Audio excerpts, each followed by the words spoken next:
that I use when I'm gripping and some of the tricks that Jimmy uses when he's gripping, and what happens when you and the other guy get their grip at the same time. So as a quick review, so Jimmy can go over the sequences that he teaches on the Grip Like a World Champion DVD. Just kind of show him the first sequence, Jim. Well, first thing you do is you pick a stance. Right now I'm in a left-sided stance. Radhi is also in a left-sided stance. My objective is to control this side of his body. I do that in one of two ways. Either I catch the sleeve right off the get-go, I secure that, put it in the pocket here, control the sleeve, keep the pressure down, and I look to put my second hand on the uniform. This stops Radhi from turning. As a lefty, he needs this here or here to control my body and throw me. So if I'm able to keep that hand down and off my uniform, then Radhi won't be able to turn in and do any of his judo techniques. And if you notice, as he starts to turn, I press more. Keep the pressure down on the sleeve. Okay? And then I can execute my judo. Now, if I can't just get this sleeve, then we kill this side of the body here by posting on the shoulder up high, get some feedback going here so he can't reach so easy. My other hand's up.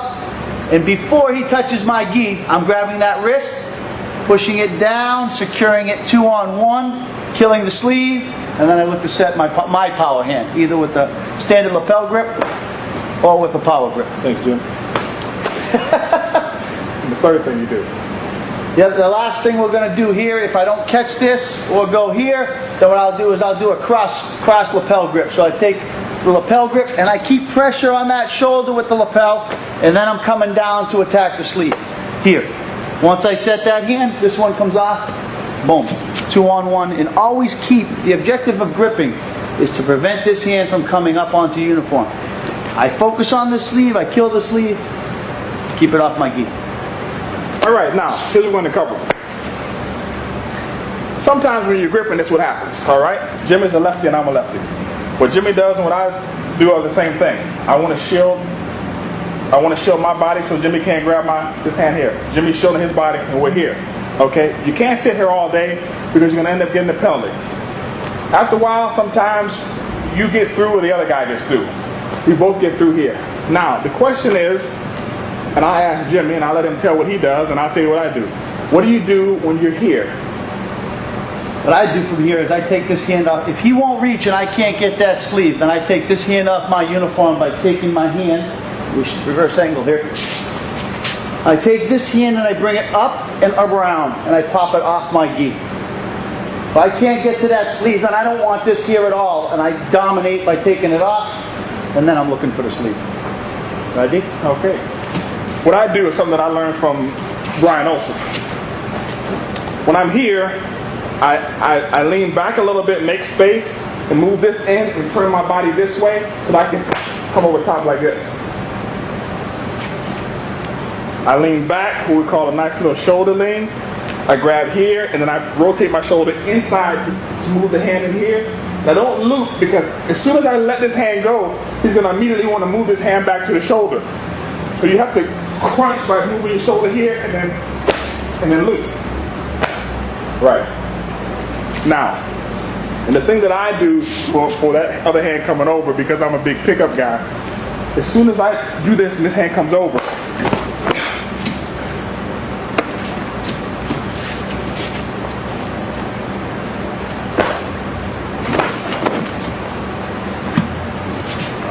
that's what I do. Any more tricks of the trade, bro? Well, the goal of gripping really is it's not just gripping. So if we both have an understanding of the gripping game, then it's always being one step ahead of my opponent. And this is something, even though I teach grips at my school on a daily basis to even my elite team, one concept that they don't get is that they're always one step ahead of their opponent at all times, and they never ever give up a grip.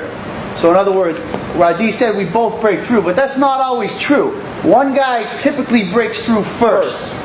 He gets there first. I never give Radhi this grip unless I already have mine. So he'll never get here, or I won't settle for being here, because now I'm going to get pulled around and jerked around. So I always stay one step ahead.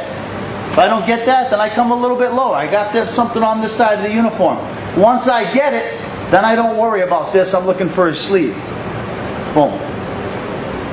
And then again, if it's here, this hand's doing this, or like Radi said, it's here and coming over the top. Right. The one thing I want you to understand is when you push this in, when Jim pushes it in, you can't let this go. You got to roll that shoulder over top exactly. Because if you don't roll that shoulder over top, it comes immediately back out, and you're at square one. So when you push it in, exactly. Brian Olsen was famous for doing that because he always did sume gaishi. He would always come through and roll that hand over top. Now, how you stop it? The way you stop that from happening, you take this hand and you move it this way so it doesn't get pushed in. You push it in. Even when it comes now, come back out. You can get it back out. When your hand stays neutral here and it gets moved inside, your wrist collapses. Anatomically, there's nothing you can do. When it pushes in like this, it hurts. You turn the hand this way, you can get it back out. Even if you try to pop this off when your hand's collapsing there, it hurts. And then a slight turn of the hand. You do that when you grip all the time too? Palm. Yeah, palm. Yeah, I do a slight turn of the hand. You don't want to keep your hand at 90. If you come up, exactly. You leave it here, you leave it neutral, somebody can lean back, break you at the wrist, and pop off and go. You always want to turn it. And then automatically I'm looking for that sleeve every opportunity I get. So even if he starts to count, my hand's doing this.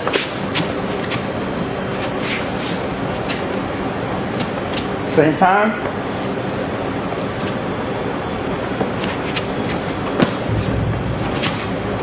All right, now, I'm not going to make myself tired. I'm going to show you 20 seconds of what happens. 20 seconds, bro. Same side, all right? Go.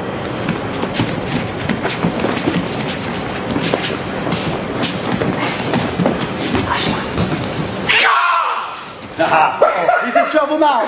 He's in trouble now.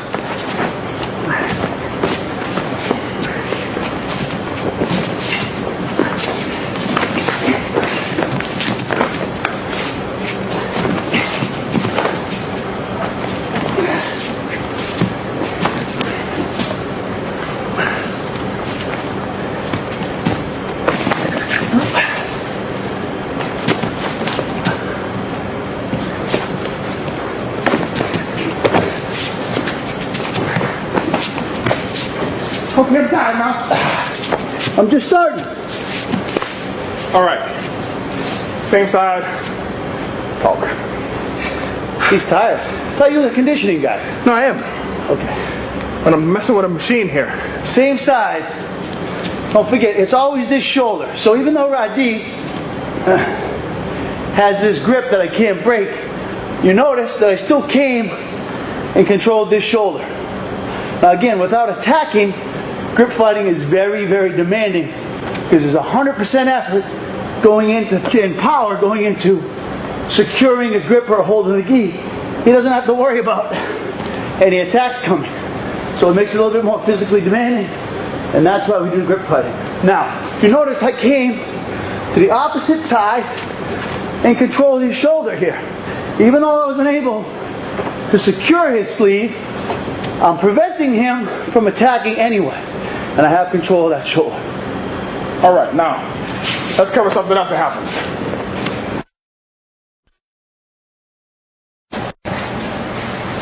Any more? Well, the other thing is, we talked about changing gripping sequences. Hello. How are you? The other thing we talked about was changing gripping sequences all the time. So, if I get a European guy, I come out, he does this to me, the first gripping sequence. Boom, sucks me in tight. Come here. It's not really a great position for me, particularly if he gets both of my tricep areas. So the next time that I come out, to stop that from happening, I don't reach here. I come out and I cross grip. Keep my distance, attack the sleeve.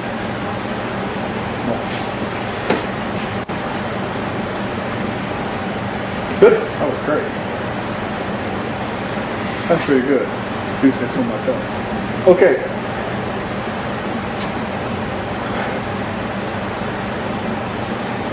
Drills next.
Something else that happens. I stick with what I like to call the beginner gripping sequence. All right, 1, 2, 3, and Jimmy's using the cross sequence.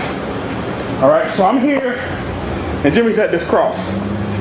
What Jimmy has to constantly do, and I use the word hack, but the word isn't hack. Okay, Jimmy constantly has to move and hit a kochi all the time, or move and do something while he has this cross grip, because we know in judo he only has 3 to 5 seconds. So here's what it looks like when I'm trying to reach over. Jimmy's trying to get my sleeve without getting the penalty.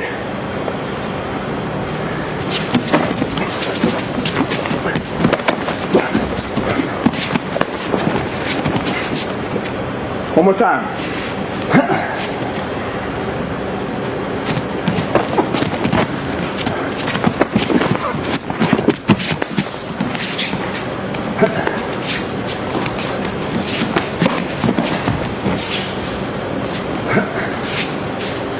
Now, there was so much focus on the Grip Like a World Champion DVD to make sure that you got all the gripping sequences in. We want to cover some of the twos and fews that you normally don't get. Anytime you hit that cross gripping sequence, you got 3 to 5 seconds, but as long as you're doing an attack that can rock the body, that 3 to 5 second clock starts over. Correct. All right? As a matter of fact, in some of the bonus footage that you'll see when Jimmy PEDRO was fighting in Korea, the first time that Jimmy uses the cross gripping sequence, you don't work the feet because he's so focused on getting the sleeve, he ends up getting a penalty, and then later on in the match, when he gets the cross gripping sequence, you're really hustling and moving. Correct. All right? Goodness gracious. Now, the other sequence, the catch sequence. All right? Jimmy posts, catches. Now, a lot of people want to know what happens here. I get this question all the time. All right, and I'm sure some of you have this question too. When Jimmy gets here, before he posts his hand, okay, what happens when this person rips away and he has nothing? Exactly what do you do with your feet or your body position at this time? I'll ask you what you do. I know what I do. What do you do at this time?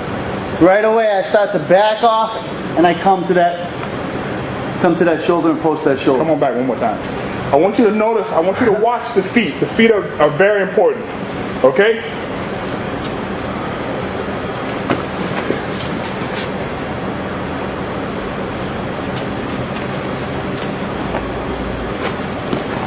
Right. There's no Seanagi here. There's nothing coming. All right? He immediately posts his hand and shoulder.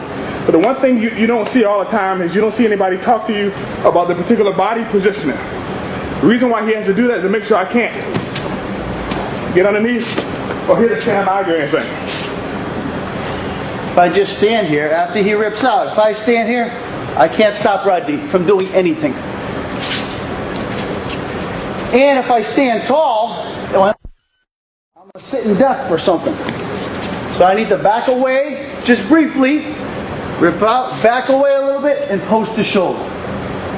And then quickly, I can come back in once I catch. All right, let me show you what I do on the same thing.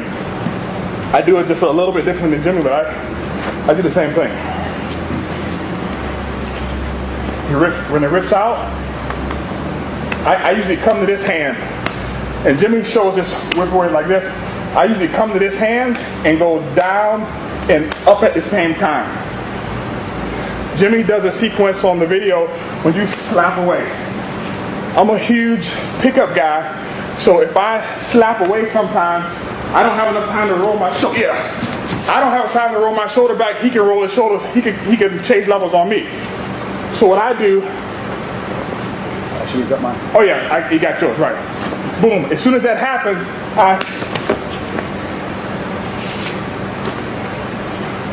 as soon as he does this, I'm out. I go down this way. And if he's on the lapel and that happens, I hammer down like this, and then I get my hand back.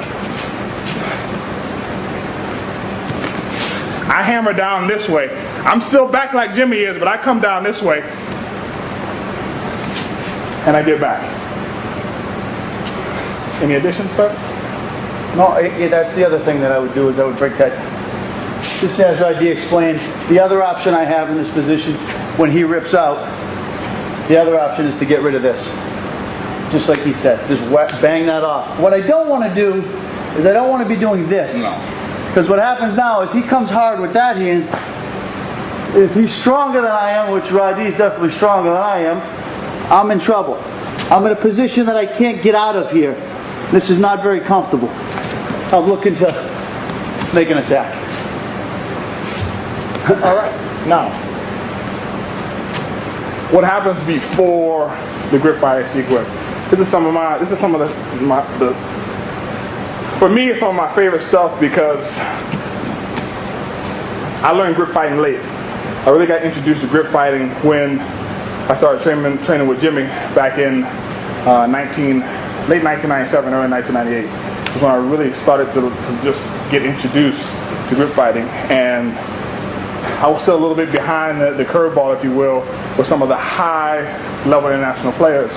So I had to find a way to beat them at what I call the zero. For me, every gripping sequence in my mind, because I was mathematically inclined from engineering, was based off of a 1, 2, 3, 4 sequence. So if there was a 1, 2, 3, 4 sequence, then I always had to be at zero because it had to start from somewhere. So the zero that you see in the left-on-left gripping sequence, you see this. This is basically your zero. This doesn't allow Jimmy or me to get to one. So when Jimmy goes for his one, and I'm going here, he's stopping me. Okay? This is what you see all the time. Sometimes I slap off here. and I slap off right at, not at the wrist because he can still get through. I slap off right at the fingers to move this out of this area here so that I can shoot. Okay?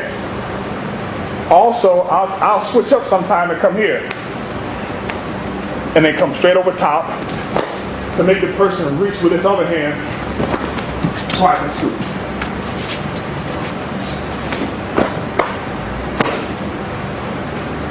That particular sequence, the second one, used to work like a charm for me. This.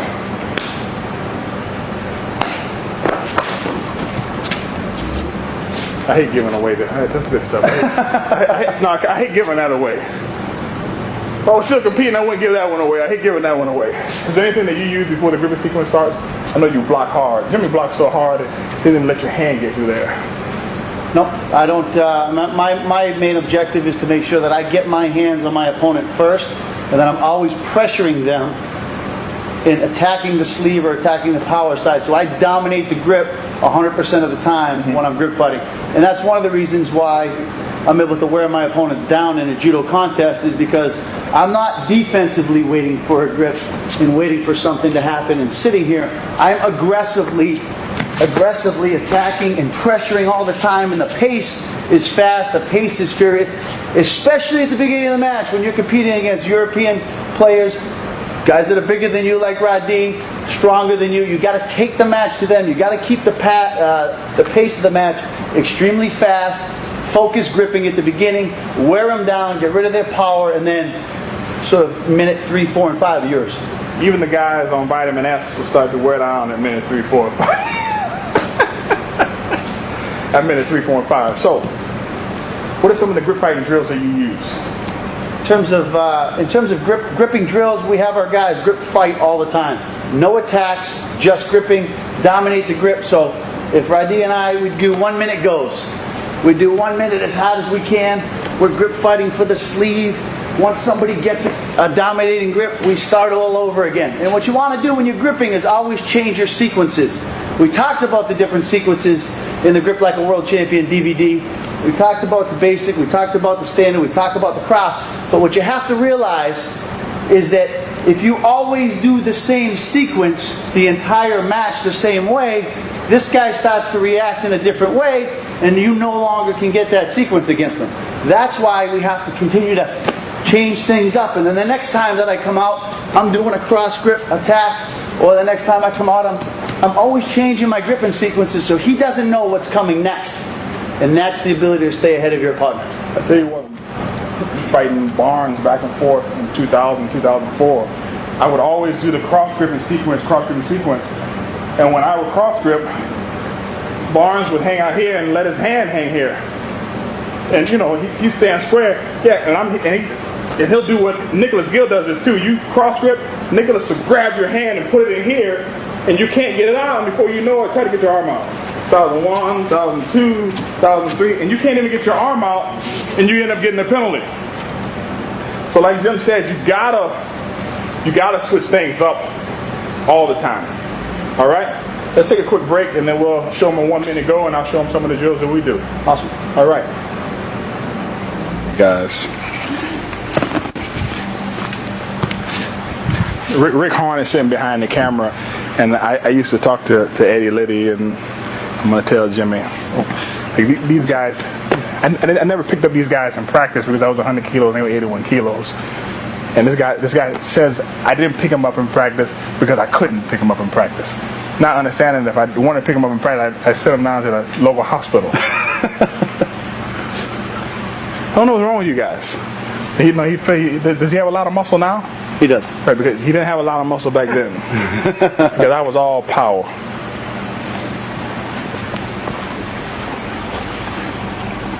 Come on.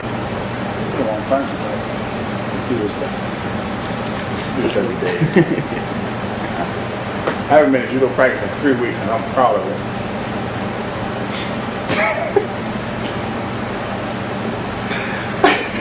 It's not. You sound like Jimmy Page. It's not because I didn't want to go. I didn't have the time. I'm getting fired up for the grip around. I don't take that personal. Oh, grip fighting, huh? Not deep.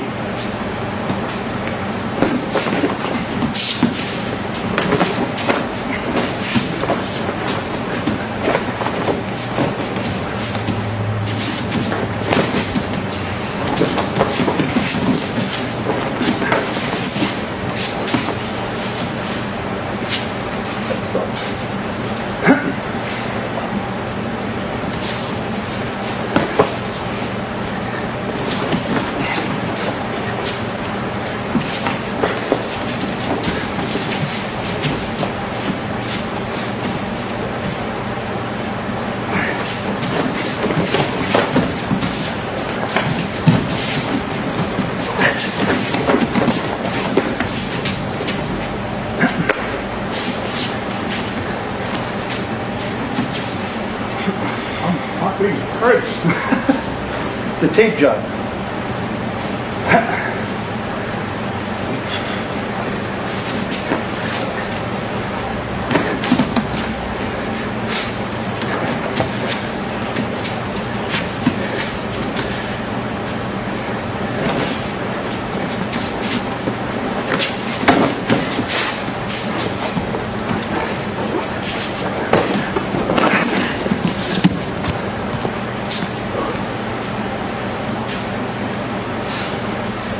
Frick, did I say don't leave me out alone in a minute? 1 minute. How's a minute? Goodness gracious.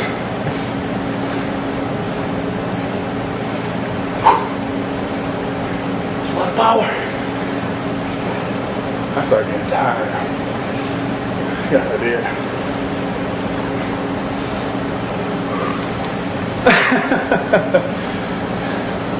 Haven't done that in a while. And every time I do it, I realize why I'm retired. Because I have no desire getting that type of shape ever again. Doing 15 of those for 1 minute. I'm gonna take about a good another 30-second rest here. And I'm gonna go one more time with Jimbo because I love him and I miss him. Then I'm gonna go over some of the stuff that I do. Goodness gracious. The grip fighting drills. I love the shit. Love it. You can go all day. See, I can't go all day. If I had, I can go hard for 2 minutes. No jokes. in judo.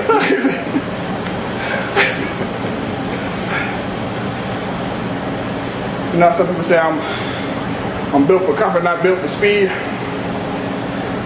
I'm built for speed. Oh, sir.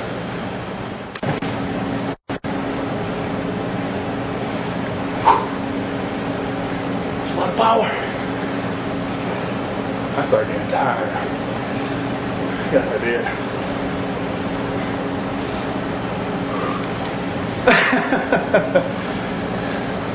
Haven't done that in a while. And every time I do it, I realize why I'm retired. Because I have no desire getting that type of shape ever again. Doing 15 of those for 1 minute. I'm gonna take about a good another 30-second rest here. And I'm gonna go one more time with Jimbo because I love him and I miss him. Then I'm gonna go over some of the stuff that I do. Goodness gracious. The grip fighting drills. I love the shit. Love it. You can go all day. See, I can't go all day. If I had, I can go hard for 2 minutes. No jokes. in judo.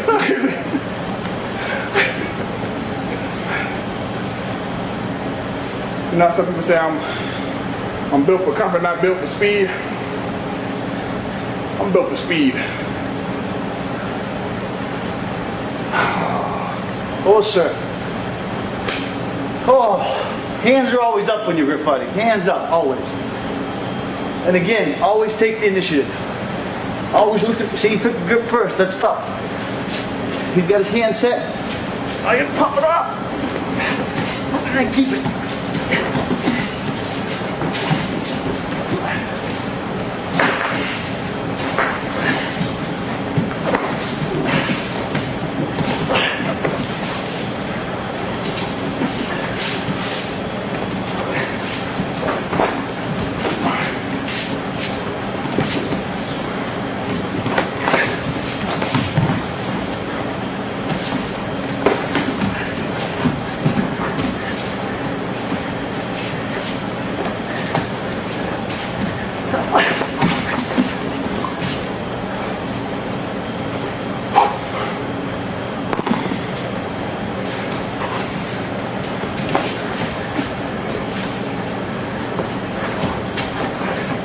Nice. That's not in the DVD. Not at all. We gotta stop. That was pretty damn good. It's the first time I see you do that. One more time. If I've got Radi's sleeve, he's got my... It's the first time I've seen this. You've been holding back. He's been holding back. If I've got Radi's sleeve, he's got my sleeve. And I can't break it. So what I can do is roll it over the top, push it against his own or my hand here, stretch out the elbow, and pop the sleeve. That's pretty damn good. The only problem is you leave yourself vulnerable to being picked up. So as soon as you start to feel him go behind you, you have to hook the outside leg and make sure that you're making an offensive move from there. If he doesn't go behind you and do a pickup, your hand's free, let's come back and attack. Or you can always do the heavyweight, look that way like you didn't see, and then come back with the elbow to the face. Yeah, exactly.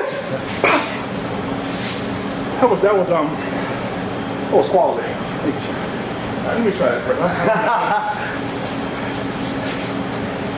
Over or under? You're going over, but you're going right into your own hand. Pop, yeah, exactly. I like that. And stretch. Oh, shoot. One more time. Stretch it, stretch it, stretch it. Nope, this way. Bringing it down and stretching it. Boom. I like that. Start getting used to that. I had to change up on you. Yeah. That's pretty decent. Oh yeah. Well, once those paws get on you, they're not easy to get off. Jimmy made the adjustment. If you go back and watch this real quick, the sequence that we went over in the beginning, the tap sequence here, Jimmy made the adjustment by starting the cross grip. So I countered when Jimmy started the cross grip. I leaned back and started catching here, and then started to go over. Jimmy scrapped the cross and went straight to this particular plane here with the hand coming over and went yes. Started going for the straight catch to the sleeve and rolling under. That's pretty good. If you watch, you can see me go to the tap to the back, Jimmy change up to the cross, and then him go straight for the catch my sleeve, because after I started faking and coming to sleeve, when he crossed, he stopped crossing and he just went straight sleeve. That's pretty decent. Stuff I learned. You're never too good to learn.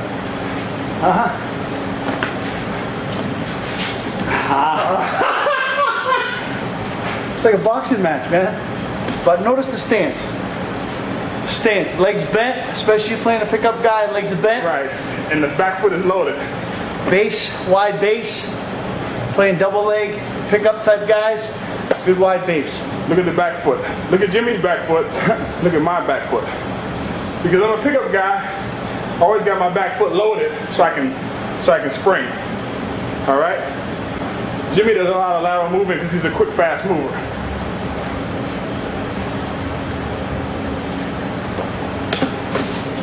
Anytime you're looking to get a sleeve, notice this. I'm not waiting for Raji to reach. I cross, he went 2-on-1. That sleeve's available for the taking. Boom. Now it's who's a better gripper, who's stronger, who's got better reactions to get the sleeve. Who's got the trick he hasn't showed me in 10 years? One of this guy almost 10 years, he never showed me that trick. Push. Well, you know what? You wouldn't have let that go if I didn't stop him there. You guys would have just missed it.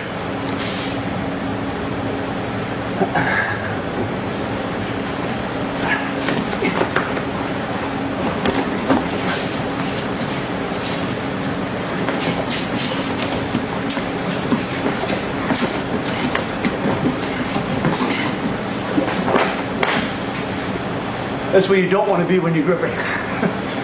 50-50.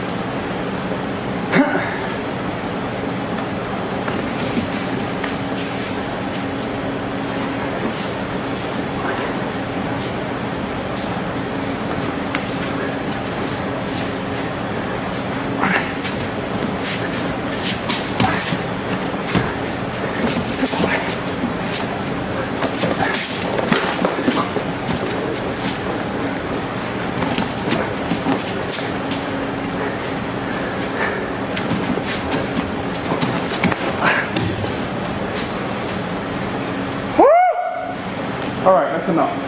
Push. That was good. That was real good. Thank you. Same here. Always new.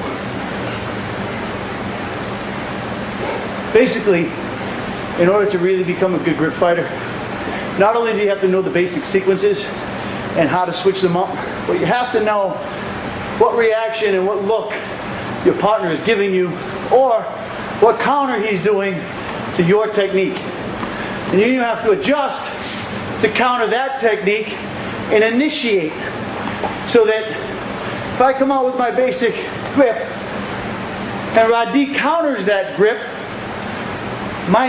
so if I come out, he counters that grip, I need to know not just how to do this, but I have a great understanding of gripping, that I know my next move is here. That's what you're doing. And the experts, when he blocks that or stops that hand, that I'm automatically adjusting again and attacking the sleeve in a different way. So it's not just knowing the sequence and drilling the sequences, it's the ability to adjust and adapt to whatever your opponent's doing to counter your movements. I tell you what, if like after that last round, Jimmy and I kind of caught our second win, and we were able to relax and start gripping. If we would have kept gripping for another 30 minutes, we would have started basically what you see is a higher level order of thinking going on. It's like we're playing chess. In the beginning, there were basic openings, and after a while, man, we started to move the horses and the rooks and the bishops, and then you see different things going on. First, Jimmy was coming out, basic cross gripping sequence, and I started tapping and going over the back. He made the adjustments, and after a while, when I started to get somewhat tired, and Jimmy started beating, Jimmy's a better gripper than I am, so when we get past the first two steps of the sequence, first 1, 2, and we get to 3, some of the grip stuff that he's doing in terms of breaking is beyond my particular knowledge base at this particular time. So I had to go back to the zero. If you watch the film, you'll notice now I start turning into like a boxer. Okay? And this is done sometimes too. Left on left, Jimmy puts his hand straight out. Okay? Let it go. Put your hand straight out. You'll notice that when Jimmy started putting his coming out, I started dropping back a little bit because I couldn't slap right away. Because when I slapped right away, Jimmy was coming across. So what I had to do is make it look like a slap without showing him the same look. So he reached out, boom, which allowed me to come over top. Leading out with this particular hand is not necessarily the right thing to do. I do it because I'm a pickup guy. I think I've been thrown with Uchimata once and with Harada once out of my whole judo time, because I'm pretty decent at pickups. I definitely do not recommend. These are change-ups that we're going over here. These aren't standards. You learn the multiplication tables, you learn mathematics in terms of your division, your addition, your subtraction, and all that stuff first. The reason why you're getting some of this funky stuff is because you decided to kind of upgrade and get the higher order of learning. Jeezy, wheezy, I understand what you're saying.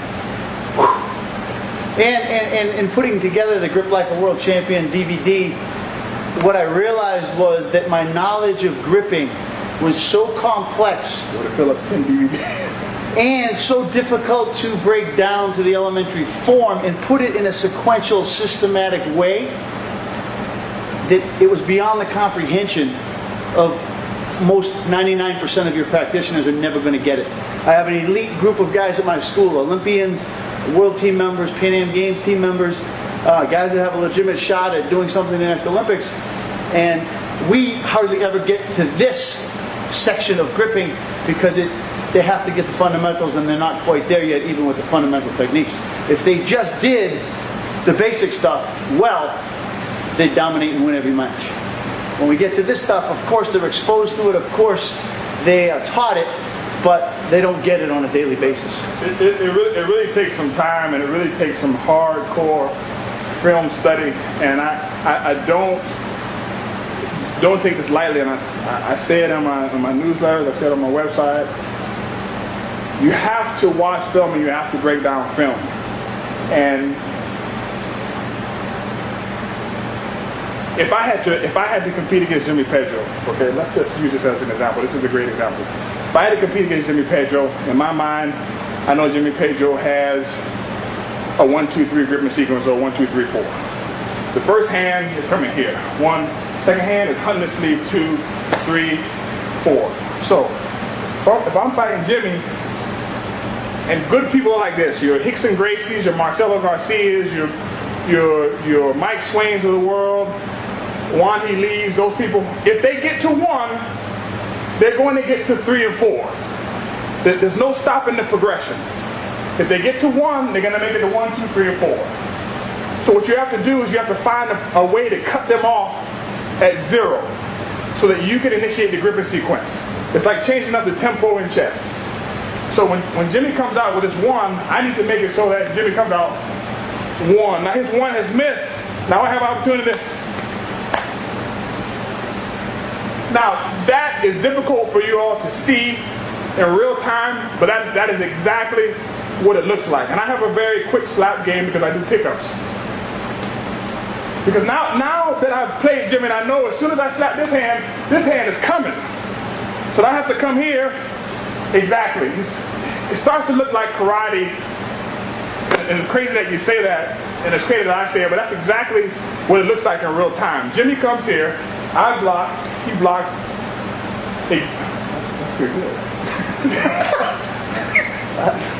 That's what I'm trying to do. And he stays on his key. If I'm fighting Jimmy, my key with Jimmy is to make sure I get like this. I want to get like this or like this, or anywhere close like this. Jimmy's key is to make sure that he gets this. Do I want this? Yes, I would like to have this to control the match, to slow it down, to control the pace. But if I'm really trying to throw Jimmy, and this Billadad and all these guys from Europe, they want to get in here. So they here. Jimmy wants to keep me out here. Okay? So every time I go to try to come in and grab, he'll drag me over the place.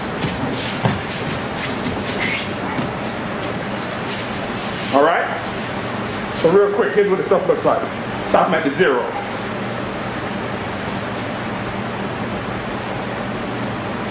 The 0 is going to be the key for you. All right, now, let's cover something. I know I got to show you the grip fighting drill, but I got to cover something real quick that I forgot to mention. French style. Starting out right and then grabbing left. Like, people will start out right, and Jimmy's a lefty, so it'll trick him into gripping as I'm a righty, which will cause him to post this hand first. And the French grab this, and then I come over this way or this way. Or this way or this way. If you watch the bronze medal match in Athens when I fought Fernandez is actually a left-sided judo player. But if you notice when I come out at the very beginning of the fight, he stands right-sided. What that makes it is it makes it harder for me to reach and get to my 1. So ID talked about not letting me get to 1, but beating me at 0. What that did was it made that lapel very far for me to reach against Fernandez. It also makes it easier for him to reach my gi. So what happened early on in the match against Fernandez was he got here first and I couldn't get there. So which made the grip fight very difficult at the beginning of the match. All of the French and some of the Europeans do this. Don't be tricked. I mean, you have to scout your opponents. He talked about watching film. You have to know predominantly what sided player you're fighting. And I knew that Fernandez was a lefty, but he still came out with the right stance. I wasn't foolish enough to reach with the wrong hand first, but I was faced with the challenge that I couldn't get my hands on his gi early. Okay? What they're looking to do here is just for you to just come out, reach with your wrong hand, like Rodney said, suck it in. They turn their body, they get an attack off there, or they just come right over the top. Boom. So it looks like this. It'll be like me coming out right-sided, Radi staying left. As they're sucking, sometimes they'll just pop it right off. Boom. Take the control right here. You're playing right into their game. So the defense, or the counter to this sequence. This is a person who stands righty and is a lefty, or a person who stands lefty and is a righty. All right? I want you to understand that these are higher level gripping techniques. This isn't lefty versus lefty or righty versus righty. This is someone who's giving you the appearance of something that they're not. Like a chameleon type technique, if you will. I'm a left-sided judo player. Radi is somebody who's normally left side. He's currently standing righty to bait me into just reaching for his gi. And we talked about what he would do from there. He would just take the hand, 2-on-1, pop it off, and come with his power hand. Now I'm in a bad situation. As a lot of you know, in judo, I guess the world-class player, they get that type of grip on you early. Sometimes it doesn't go a lot more than 10 or 15 seconds. So you have to understand right away. Now, I can't be foolish and reach with that hand. So I know he's coming out opposite side. What I have to make sure that I don't do, we talked about being one step ahead. We don't want to give the lapel early. Now, even though I'm trying to stop his power side, I can't get there. No, I give it up. I can't get it. No matter how hard I reach, it's too far for me to go. So I can't give this. If I do, I'm in trouble. I have to fight that first hand off and block it and block it. And the defense here is to get the angle, is to walk in the circle and try to cut down this angle so that you can reach that lapel.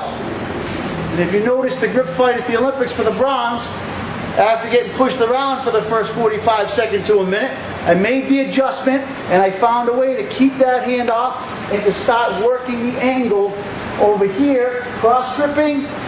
And sometimes I had to take a low lapel grip. Stop that, came low to get something, to work it up, circle to the sleeve. Let me ask you a question. I saw the match in the Olympics, and to the untrained eye, people would say, oh man, this guy's a lot stronger than Jimmy, he's just dragging him all around the place. But it was actually a change-up that he made in terms of his stance to block you at what we call the 0 point. At what point in the match did it either click in your mind, or did somebody tell you that you need to make a change up? No, it was an experiential click in my mind. Well, I didn't, our coaches wasn't somebody that worked firsthand with me and my dad. Who was my coach was way up in the stands, and I couldn't really hear my pops at the time. The Olympic fever's going on. There's thousands of people there watching. I had to make that ability on the fly, on my own, and I realized that I couldn't give this side up. I couldn't let him control that sleeve, that I had to figure out a way to not only initiate the grips, but do so in such a way that my hands would get into his power side first. And that was an adjustment that I had to make in the match. That was good. I'm really glad you talked about the movement patterns, because what happens for a lot of our coaches, and I'm talking in the United States here, a lot of our coaches say, don't worry about his feet. You know he's a lefty, just fight him as a lefty. And that's quality advice, but there's still some nuances in the game in terms of the movement patterns and how you need to move in order to get your hands on the gi. And you covered that pretty good. As a matter of fact, if you don't mind covering it one more time in terms of how you shade it off to the right side. Well, just go over the whole thing again. That was pretty good. I'm learning as I go too. It's angles. It's angles. So again, his objective is to either get me to reach, and he'll just take my hand and come high. Now bear in mind that if Radi was truly a righty, my first grip would be here.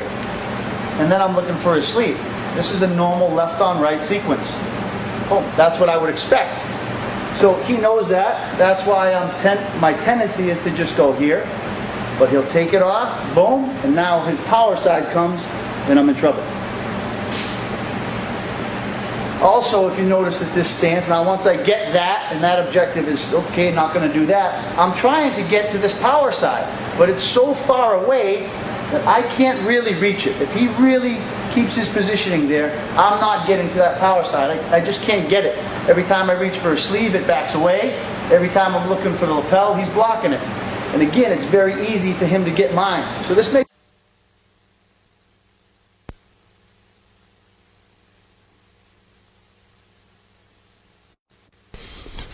Hello, this is Roddy Ferguson, and the reason why you're hearing my voice and not that of Jimmy Pedro and I is because when we were recording for so long that the battery in the ambient microphone ran out, and 2004 Olympian Rick Hahn had to change it for us.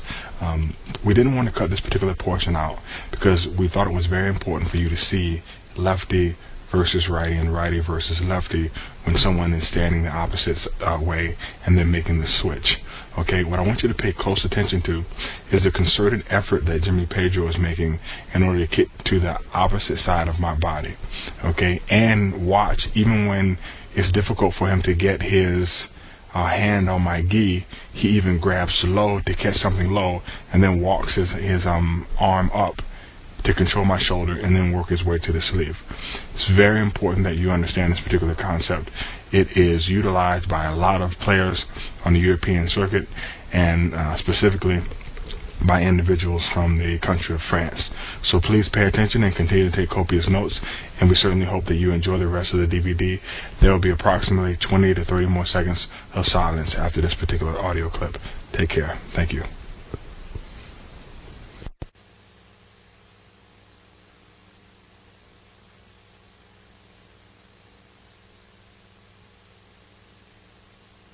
We're going to take a small break. Go drill. Now you are. Click, click. All right, let's pause for a second for a slight commercial. This is Roddy first, and make sure that you get your hands on the gold medal plan. That's goldmedalplanpackage.com. goldmedalplanpackage.com. Anything about these mats? Anybody looking to put the best flooring system in their academy or in their school, the safest floors, the best customer service, the best looking mats in the market? Zebra Mats. Contact Jimmy Pedro, 1-800-510-4026 or www.zebramats.com. This guy doesn't realize how many people are going to be calling. That's okay. Bring it on. It's customer service, baby. Jimmy just covered the arm rolling over sequence, and I was looking for a clip where you could really see an individual who was doing this particular movement to me. And the best clip I could find was the one against Theo Caracasas, where I fought him in the Benito Juarez tournament. You can see that I'm actually a lefty, but I'm fighting as a righty for a second because I'm trying to hit a flying armbar on Theo. And I'm going to start placing my left hand around Theo's tricep area in order to lock his tricep down, and he's going to roll his elbow out and keep rolling his elbow out to take my grip off. You'll notice he straightens me out and then he rolls. I grab it again and he rolls. I grab it again and he rolls his elbow over. Keeps breaking my grip off. Breaks it off again. But the one time when I do get it on, curtains. If you're interested in some video like this, feel free to grab the package called The Grind. You can see Theo doesn't get my arm off this time, and I come through with the flying arm bar. Simple, quick, and easy. Once again, elbow rolls over, as Jimmy was talking about. But then I replace, and he goes now when he should have gone when my hand was not on his elbow, which was a crucial mistake for him. And it set me up perfectly for the flying arm bar.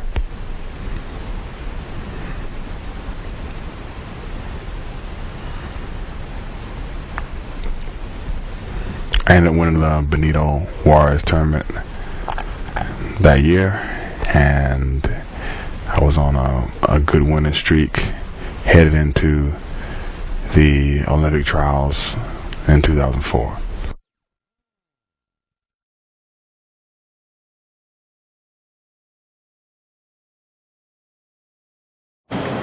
All right, the next Jimmy wanted to cover another sequence, and we're going to do what Jimmy wants to do. So we're in Jimmy's place. Well, this is a question that I get a lot at clinics, and this is also something that I think a lot of the American athletes run into when we go overseas. And we talked about it on the Grip to Win audio CD series, but it was kind of difficult to explain because it's one of the higher level gripping sequences. Correct. Well, in Europe particularly, what happens is when you come out with the standard gripping sequence and you reach this hand first, we keep the other hand up and we'll wait for that hand to come. But the problem is, the Europeans, what they do, when you reach with this hand, they grab low on your lapel, they suck you in, and they come outside your tricep with the other hand and pull you in. This puts you in a very awkward position. The tendency that most of the Americans make is to say, okay, well, I'm coming with my power hand now.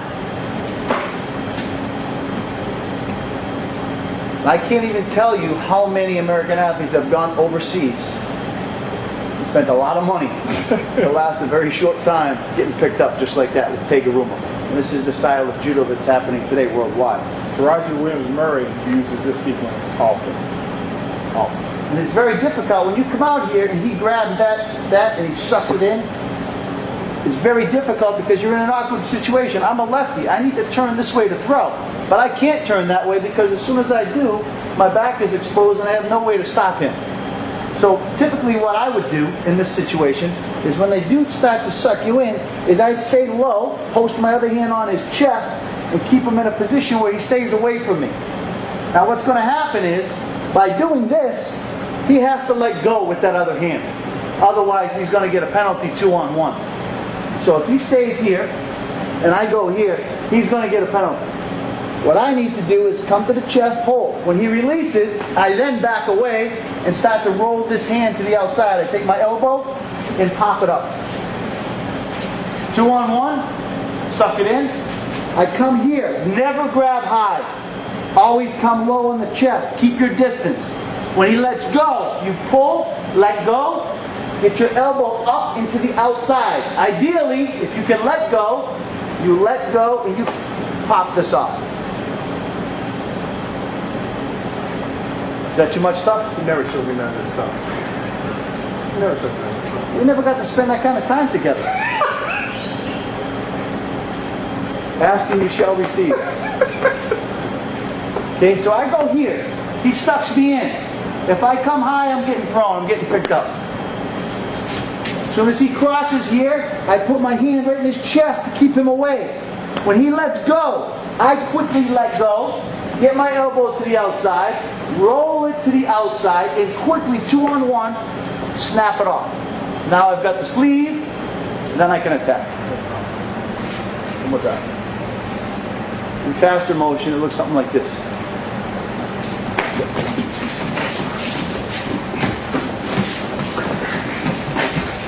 Back to 0.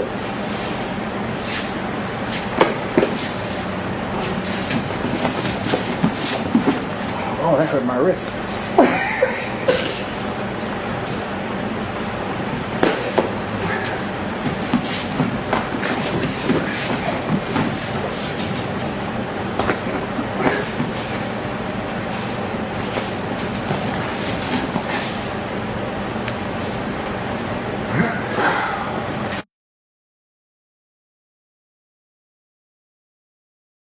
On the other day, both of you knuckleheads. I did give you something good today. I gave you something good. Hey, you can say it, man. Say I it. didn't know it. We got Aaron Cohen. We got Aaron Cohen and Rick Holm behind the scenes. And we got Aaron Handy. We got Caleb behind the scenes. We got everybody here. They're showing their support. Make sure you guys put you guys in the credits as the helper outers. Aaron Cohen, how'd you do? Aaron, come on the map, bro. Are you serious? Yes. Aaron Cohen just got back from Brazil, which was my favorite training spot. Will you please tell the people that Brazil is a lot less expensive than going to Europe, and the training is just as good? It's not better. I think he was looking at the sand at the beach. There was no beach. You didn't go to the beach? There was no beach. Yeah, I went to Sao Paulo. There was Not no for beach 2 there hours. either. Did you go to the beach? There was no beach. How was the training? Just training. Judo. It was good. Aaron just fought in the World Cup and he ended up placing third. He lost to an individual from Cuba by Croca. And he's definitely one of the individuals we're looking forward to Following all the way to Beijing. grabbing a medal at the World Championships. At least the top 7 division. I got my money on it. He's not in the next world. You're not? We'll go anywhere. Actually, I might be there. Right, man. The Israelis might make me a bit harder. I'm down with Israel. Microwave. There it is. L'chaim, baby. All right, sweet chicken. I'm learning my what? Hebrew, right? Hebrew, that's I'm brushing up on my Hebrew. I live in Boca Raton, and I got to brush up on my Hebrew with my neighbor. Teach me, man. Teach All right. me. What are we going to learn? Okay. We're learning the gripping. All right. Oftentimes, you have to end up utilizing hand-eye coordination and locating the sleeve and oftentimes the wrist. And what we do is we do some drills that you can end up grabbing the wrist. All right? It's like a machine gun drill here. You grab here. It's a little faster. Goodness gracious, I'm rusty. All right? And after you move from there, you do the same drill with one hand here. You reach this.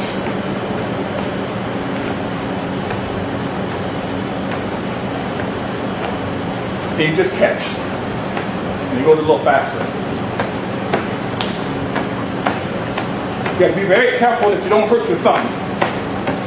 You should do this for a minute. Now, notice I don't just sit here and pat. I come here, catch, catch, catch, catch, catch, catch. All right? You got to get to the point where you're catching and killing the sleeve. I saw Jimmy PEDRO yelling at Daniel McCormick incessantly at the Nationals about catching. This is one of the drills that big man Daniel can put in his repertoire and use. First, it starts out here with the catches, and then catch, catch, catch, catch, catch. And then it moves on in the sequence. Catch.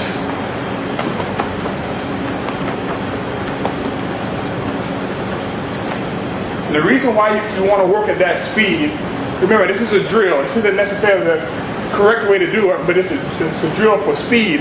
So that anytime that you lose this sleeve at any time in the sequence, the first thing that you do is put this hand back. Boom. Boom. Speed, speed, speed, speed, speed.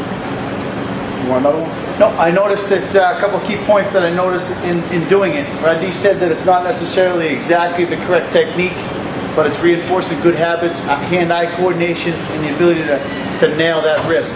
Training drill. If you noticed a couple of things. One, we don't really want to start the hand from down here when we're actually gripping, because if my hand's down here and he catches my sleeve with his opposite hand, I'm not going to be able to get it up to catch his wrist. So this hand, his elbow always stays high. It's protecting my lapel and it's protecting my neck. So when he's gripping, it's here. Here. It's a shorter jab. If you're looking to rotate your body, you're looking to really practice the timing, you can bring it all the way back. But in practice, it's here.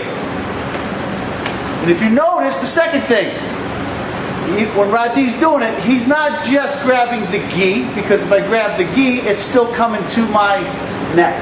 He's grabbing the wrist. And not only is he grabbing the wrist, but he's pushing the wrist away from his body. If I catch it here, and his momentum still comes, there's a chance he's going to catch my gi. If I push it away, there's no chance he's going to get my gi. And then boom, we'll quickly roll into the sleeve. I would caution you. A lot of people like to do this drill. If they see the drill, they want to do it real quick and real fast. And the first thing that happens, and I've seen it about 10 or 15 times, is they sprain their thumb. Okay? Take your time and get the hand-eye coordination down first before you start trying to do the rapid-fire drills. All right? Another thing. Left on right drills. Okay? You grab it back. All right? Jimmy does this all the time. I teach it a little bit different than Jimmy teaches it. I'll teach it to you the way that I do it, and Jimmy can teach it to you the way that he does it. We haven't gone over left versus right yet, but we're just going over some of the drills. What I like to do is I like to rotate my hip in like a golf swing this way. Stretch, arm up, and I move this way and square myself up. Remember, all of my movements and all of my grip breaking movements that I do are set up to do one thing. For me to have one hand on the gi so I can go for pickups. The big time scouting report on me when I was competing is get two hands on right there at all times. I want one hand on the gi, preferably my hand, so that I can let it go and do a pickup, all right? What I do is I roll my leg in this way, always keeping my feet loaded so that I can move quick. Dipping in, stretching, launching out, launching under.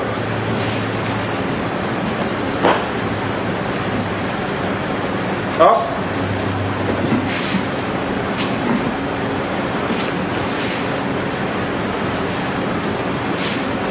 I'm not sure exactly the way Jimmy does it. I feel it when he does it. I never had you walk me through it. What Radi's saying is correct. One thing you don't want to do is reach and try to go two hands at this particular time. If this hand is not set properly and you're not comfortable, don't play two hands right now because you're in a bad position. So the first thing we want to do here is we're trying to work this hand up. I normally will get space. Similar to Radi, instead of turning my hips, I'm backing away. I'm backing away and I'm looking to get this hand up high. So if he's crunching me here, pulling a little bit of tension here, Radi. What I'm doing is I'm backing away and I'm turning. Same concept, same idea. I'm turning here. This frees up and then I'm working to get that hand up. As I work to get it up, I'm stretching my back and I'm circling. Okay, so I'm here. I'm dipping down and away. Get the hand up. Back in position. Not too much different than what he does. The only difference is because of the guys that I was fighting. Everybody for me was 6'2", 6'3", and 6'4". So similar to in boxing, when you try to slip a punch, you don't slip a punch by going back. For me, I had to slip a punch by going to the left or the right. Just because of the height difference, I had to play the angles a little bit different. Sure. This guy's a little bit taller, so I had to move around a little bit. On the grip breaking sequences, off the sleeve, okay? You see a couple. I showed you the one when I go down like this, in order to push the hand inside the body so I can still shoot. I would never rotate my shoulders right or left because I don't want to rotate my shoulders away and then have to take the time for them to see my shoulders to come back when I'm trying to hit a double. A lot of the stuff I took from boxing. Most fighters, especially boxers, are going to look at your shoulder and your shoulder roll and how your shoulders roll. If I can stop my shoulders from rolling and all he sees is this, I can get in quick. I don't ever want to turn my shoulders here or turn my shoulders this way. That's just not how I do it when I'm gripping. I try to come across just like knife fighting.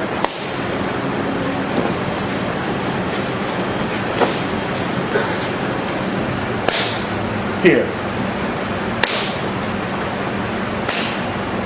Here. Just notice it's here and I'm out. Still creating the space. Not here and then going in. And still creating space. For me, I didn't find it to be, I was not very successful with it at 100 kilograms of rotating my hand in and out. Sometimes the strength of those guys possess, you can roll that as much as you want to. And you have some guys who have a very, very high tolerance for pain. And I know I've done it before, and I know you've done it before. You get your finger caught in there and the dislocation, you just still don't let go. Right, because it's either you get the Shido, or you let go and you go through that whole good fight sequence again and your finger's already dislocated, so there's no sense in letting go anyway. So I never rotated in or rotated out. I did like Jimmy does. I kept the space here, and I popped it off. How about you? Very similar. If someone's got my sleeve, I got three main grip breaks from here. First, I take the slack out of the gi by bringing my thumb in. Rotating it quickly. It's not a big motion, it's a quick motion. Slack, in tight. Back to my chest, rip away. Slack out, circle, rip away. Even if he hangs on at this particular point in time. Slack, even if he hangs on here, his hand's in a bad position. He's not going to use that to throw me anywhere. Then from here, it's out. That's one. Second, very similar to Rodney's grip break. I guess I would call it. Essentially, it's the same one. I'm just going here and here. Here, here. Slap away. Same one Rodney does. Okay? And then the third one, which is a little bit more advanced, we showed it in the Grip Like a World Champion DVD.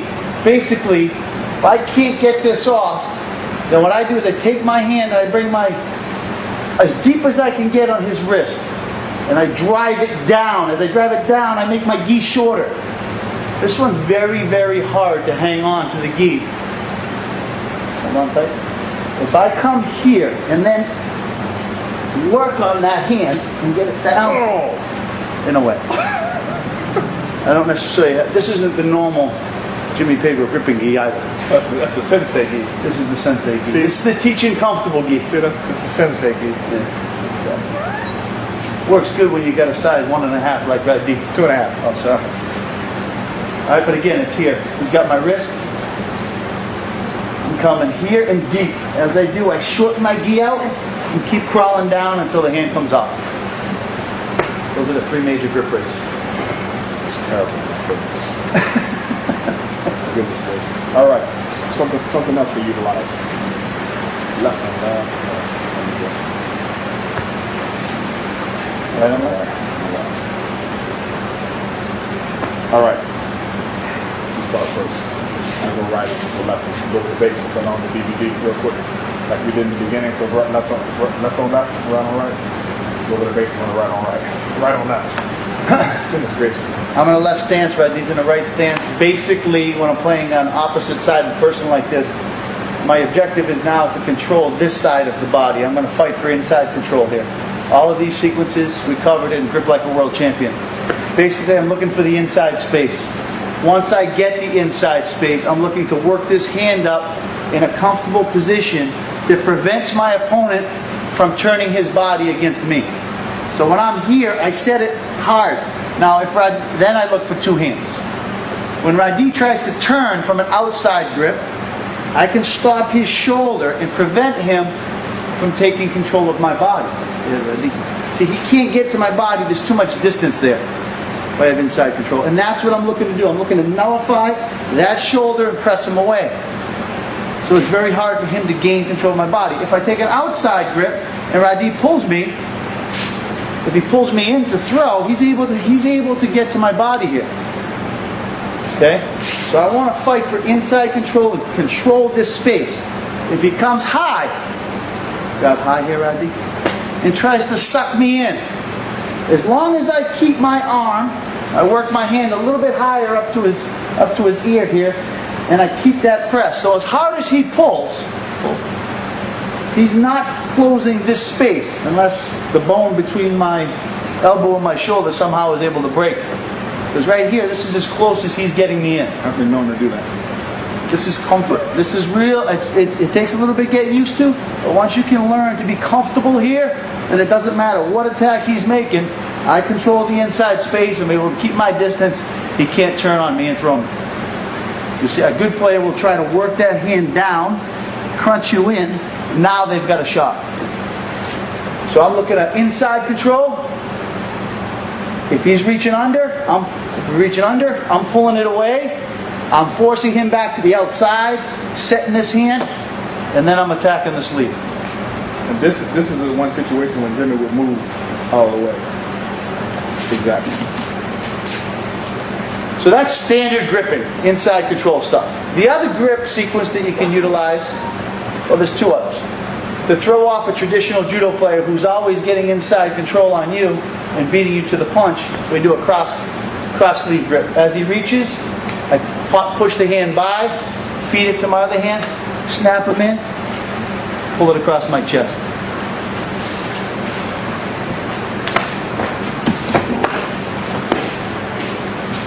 Don't worry, Aaron. I'm not going to show the trick that you showed me, bro. Okay. In no sense.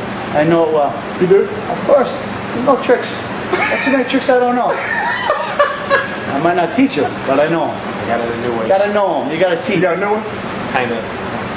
You know how he learned that one? How you like it? I heard he got Do we want to tell the story? Go ahead and tell it. he was in a European training camp, and my father happened to be at the camp too, and kind of just saw Aaron skidding across the mat all the time. And Aaron kept coming hard at the guy, kept crossing with the guy. Phew, phew. The Russian Nosov took third. No, it was Ogenko. Ogenko, Yeah, Russian guy, It's his move. was doing the move to him, and he Doing the move. We're not going to show you the the phone. move. This isn't a throwing technical DVD. This is a gripping DVD. But there's a special move.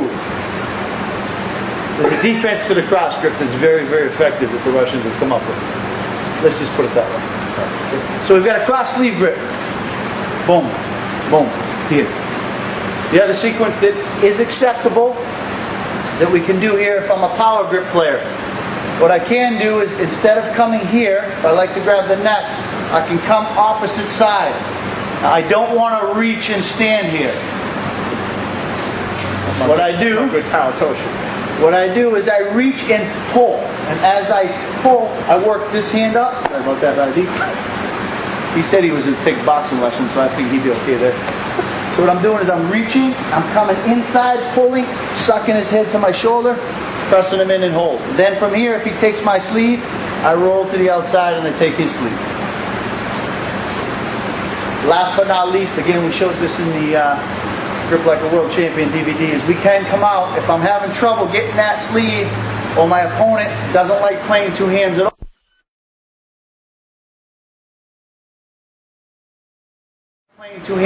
and is stopping me from getting this, I can come out and cross grip.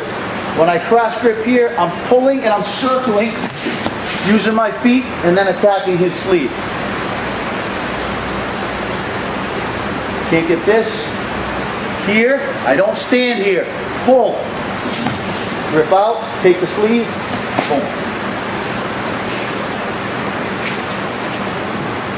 All right, for me, my right on left sequence is as follows. First thing I always do is right on left, left on right. I'm a short guy, all right? Tall on the inside, I'm a short dude. I always have to make sure that my big toe is lined up with this guy's big toe.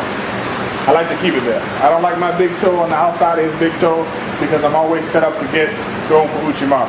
And I'm a pickup guy, okay? I don't want to, anytime that my foot is inside of his foot at all times, I'm going to do a uchi.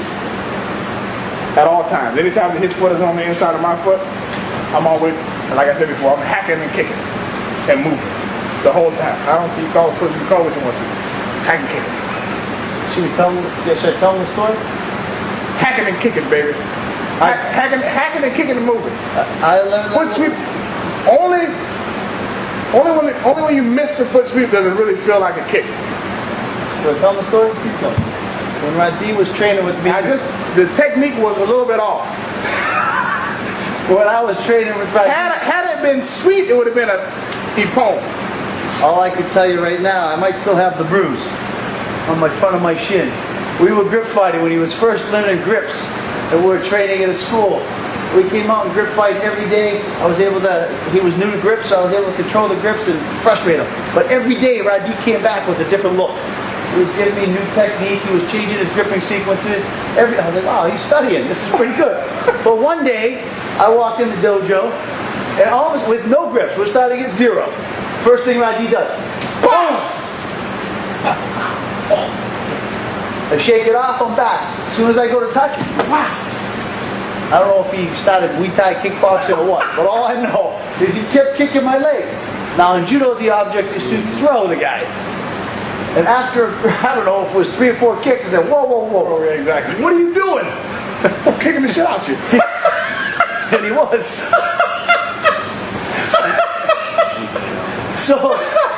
So I asked him what he was doing. Sure enough, he said he watched the videotape, and I remember the match. It was Theo Meyer against the guy from Japan for third at the World It was Championship. like 87 World Championships.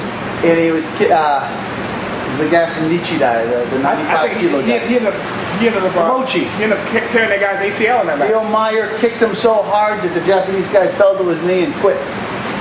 Well, I said, Radi, but did he throw him? This is judo practice. Yeah, but then he won. Yeah, I know he won, but there's no winners in practice, man. Don't be fooled. Jimmy never loses in practice. Yeah. So it has to be a winner. So back to what I'm saying here. Right on right, right on left, and left on right. All right. Now, what I do, and Jimmy does it too. He didn't mention it. I do a small shoulder roll. Reach. I do a small shoulder roll. Even if you get there half a second late, you can still roll and get yourself inside. All right, and I do a shoulder roll. Okay. Now, the way I break this off, Jimmy comes up and walks his hand up. I got my break off from Nicholas Gill. I come up here and I come down here. As soon as I get this space, no question where I'm going. Ready on my leg. I'm out. I'm out and I'm gone. Here. Want to try to hang on? Yeah, you try to hang on. You ain't gonna stay. All right. You turn and you pull down. Okay. Now, if I get beat to the inside and I'm over top, what I do, I start walking this hand down. I basically want to pull Jimmy's hand from my shoulder. I don't want him from shoulder to my shoulder. I want to still be able to move back and forth. If his hand is up here, I can't move. All right. And what normally happens in this particular space is when I go to drop down, he's going to be walking up.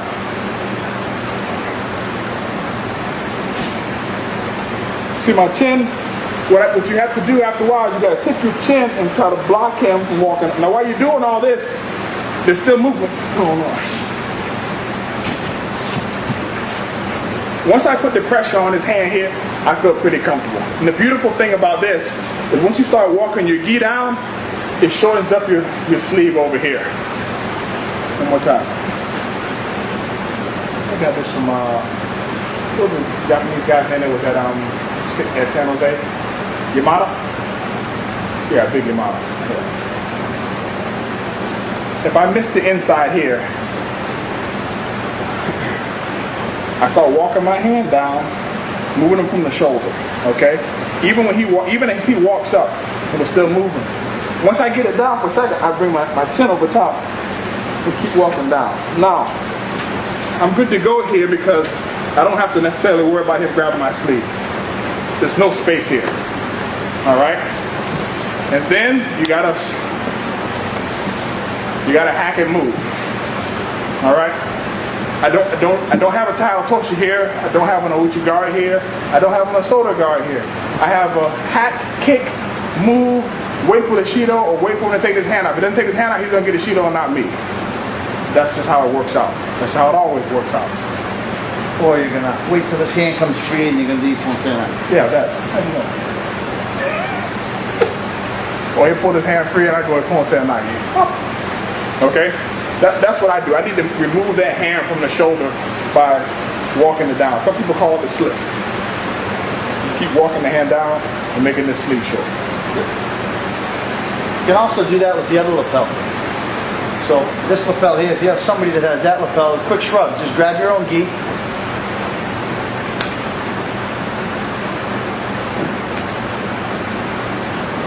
Quick shrug. Call it slip, shrug, whatever you want to call it. All right. Left on left, right on right. All right. Now what we got to do is we got to do some gripping left and right. I'll be a righty. I used to be a righty. We use the gripping when we team training here. Show left, front, right gripping. And then we have natural guys. There's a lot of righties here. I'm a natural righty and not natural lefty. That was a joke. Yeah, but you're left, I'm left, so we can show gripping against them. I'm with you. Only other thing I have is the grip I use for fly armbar. Other than that, I'm done. Yeah. All the grip breaks are covered in the DVD. You wanted to show, one of the things you wanted to show was how to suck somebody in when you had your lapel grip, correct? Yeah, it was two. This is one here. All right. We talked about this during the break. There was an individual by the name of Boras. Okay? I think to the right, correct? I think it might be the right. No, left. Okay. He would, thanks, Aaron. He would cross grip and come in here. Or sometimes he cross grip on the outside and just suck you in like this. He's also about 6'2". 6'2" on vitamin S. My question for Jimmy was, what would he do in this particular situation? I remember when I was grip fighting Orlando Fuentes at the training center. He would come in, he'd do something unorthodox and grip it here. Even though he gave up his sleeve, he grabbed me behind my tricep, and it doesn't matter how strong you are, 2 arms against 1 arm, usually the 2 arms are gonna end up winning in the end. And he would come here and suck me in so good to the point where he would get here. What would you do in that situation? You fought Orlando plenty of times, and as a matter of fact, I know he's tried to do that to you before. Yeah, well, he was awkward. He was very, very strong physically. The big thing with that type of thing is to move. He's not to stand. If I'm standing here, he's going to be able to suck me in. As soon as he goes 2-on-1, I'm looking to circle and keep him away from me. Circling this way. And if I can't, I'm looking to eventually try to pop that off. But always circling, getting him moving. That was a pretty good right tile. Huh? Right tile. You're trying to get him running in that circle. Okay. So here, instead of, you can't wait, it's too late now. What you need to do is It's too late now. as he starts to suck you in, you need to circle. Get that hand out. What was the other one?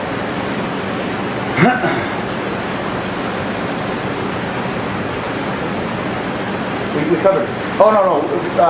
We want to talk about rolling the hand to the outside, too. But I think we covered it. We covered that. Last thing. My personal change-up. As a lefty. Jimmy reaches out with that hand. I'll come to the tricep here.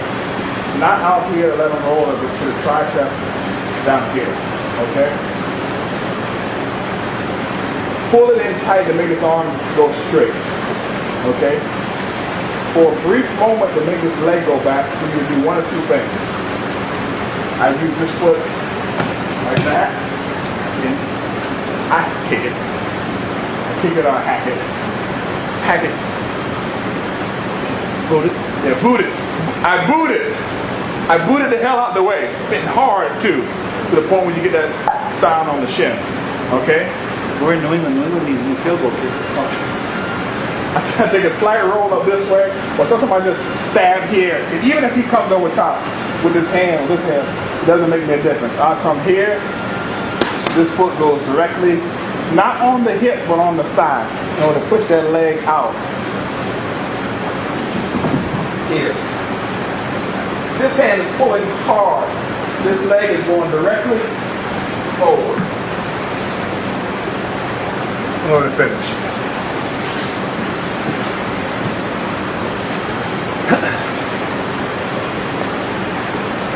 That's it. I do this left on left or left on right. I do it left on left when I'm getting out gripped. And like I said before, because my grip fighting experiences were limited by the amount of time that I had to learn, I had to find some tricks in order to get over the hump. We covered some of the stuff that I did, what we call a 0 point, and some of the things that I had to implement in order to just stop somebody from crawling all over my body or getting 2 hands on me at one time. And what I really had to do was find a way to still go the person a win when they have both hands on me. Because most of the time when somebody had both hands on me, I was cooked. Coming under, side, and rolling up, and even if that other hand gets on. Okay? You here, dropping. Alright, and I can either come in hard and kick, move, and then drop, or I can just drop right away. And just drop. This one. This is pulling. You feel pressure right there. This is pulling hard.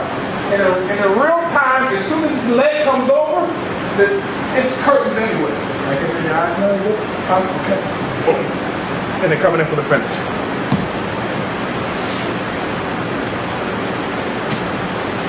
That's the extent of my gripping for the day. We're looking forward to doing some of the stuff in real time in practice. You guys are going to have an inside look at Pedro's judo center or martial arts center? Pedro's judo center that also teaches martial arts. My name is Roddy Ferguson. I'm a 2004 Olympian, a 4-time national judo champion, and a certified strength and conditioning specialist. And right now I'm here with 1999 world champion, 4-time Olympian, 6-time national champion, Jimmy Pedro. And we are I'm getting punched out here, at the Pedro's Judo Center. Tell us a little bit about the Pedro's Judo Center before we even get started. Pedro's Judo Center is now recognized by USA Judo as a national training site under our Team Force program, which is our elite athlete program. We have about 225 judo members here exclusively at the school, 5,000 square foot mat area. As you can see down here, you're going to take you through the weight room in a few moments and show you the 1,200 square foot strength and conditioning place that we have for our athletes to train. And it's led by myself, and we have a whole coaching staff as well as a group of Olympic athletes and world team members that train here on a regular basis. When Jimmy Pedro was competing, he was known as one of the best conditioned athletes in the world, and also one of the best gripping players ever. As a matter of fact, Jimmy Pedro and I have done some collaborations. We did an audio CD set called Grip to Win, which is the 8 audio CD set, where we cover grip fighting, and there's 2 manuals which really covers grip fighting extensively for the beginner grip fighter, judo player, or gi grappler. Also, Jimmy Pedro has just finished his new DVD and book called Grip Like a World Champion.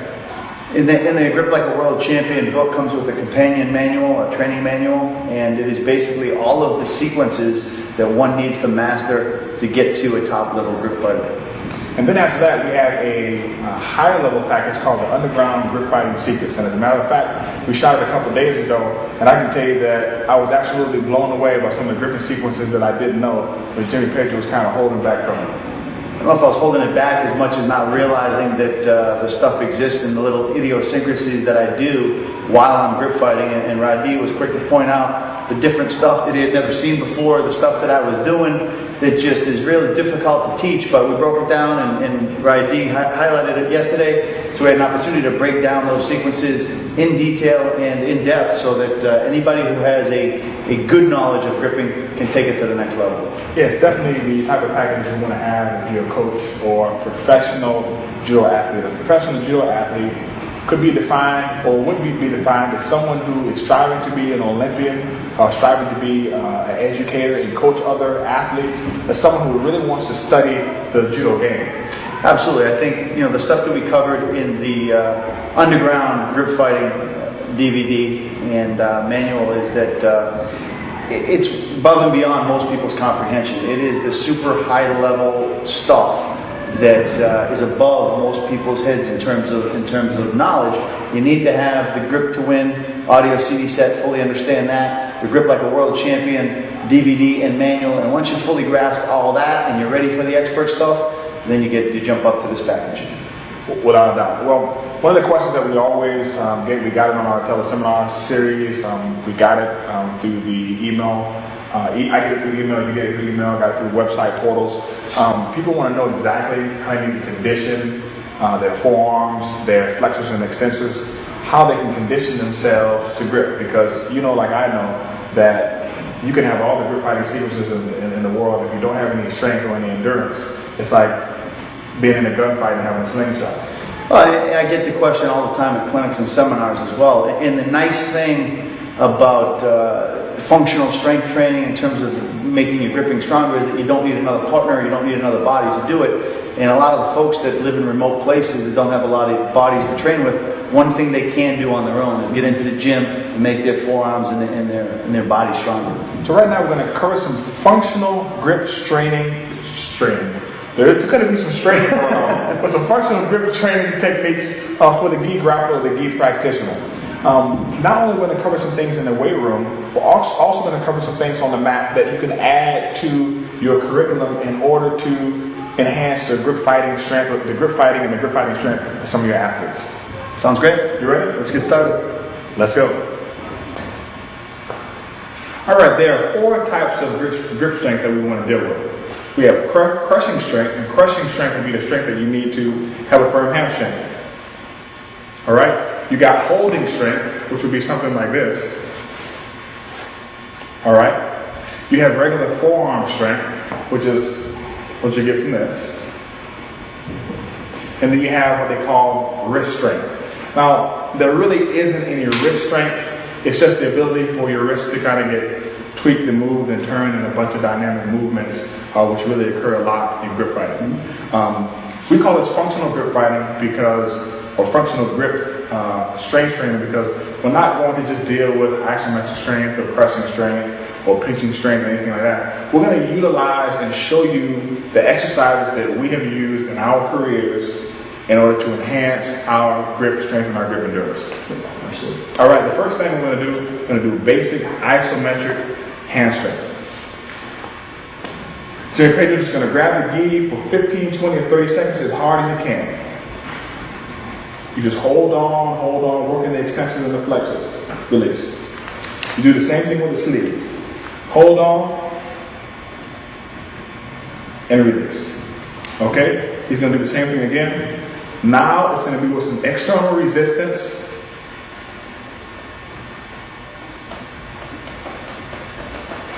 Good.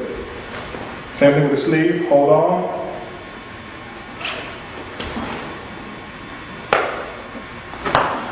Okay. Those are the type of exercises that you want to do in order to warm up your hands and your fingers. You want to do things of that particular nature, and of course, you want to make sure you stretch. This is not Tai Chi. We're not going to go over all the slow movements or sitting there flexing and doing your wrists like that, but we're going to move on to the rest of the isometric exercises. We also have things that we do like hangs, okay? I'm going to hang on to Jimmy's sleeve. Relax here. Stand upright, good back. I do weight 235 pounds. You grab the sleeve and you just hold. Now, Jimmy's helping me by grabbing my gi. When you get more advanced, you just gotta hold. Goodness gracious. All right. All right. You can also hold on to the lapel. Jimmy's gonna put a slight bend in his knees, keep a good upright posture with his head up. This is similar to what you need to do when you're fighting on the mat in jiu-jitsu, keeping a good posture. And I hold. And I hold.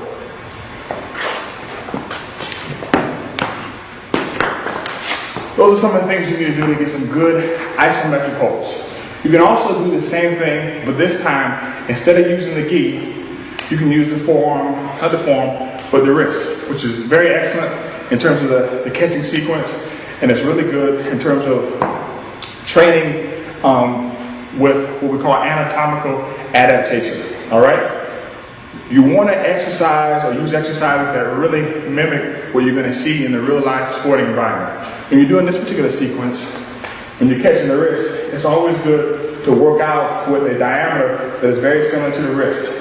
Not just an 1.5 inch rope, but sometimes a 2-inch diameter rope, which is very similar. Because in terms of strength and conditioning, when you train at certain angles of incidence or certain angles of diametrical incidence, that is the angle at which you get strong. If you train here, you get strong here. If you train here, you get strong here. If you train here, you get strong here.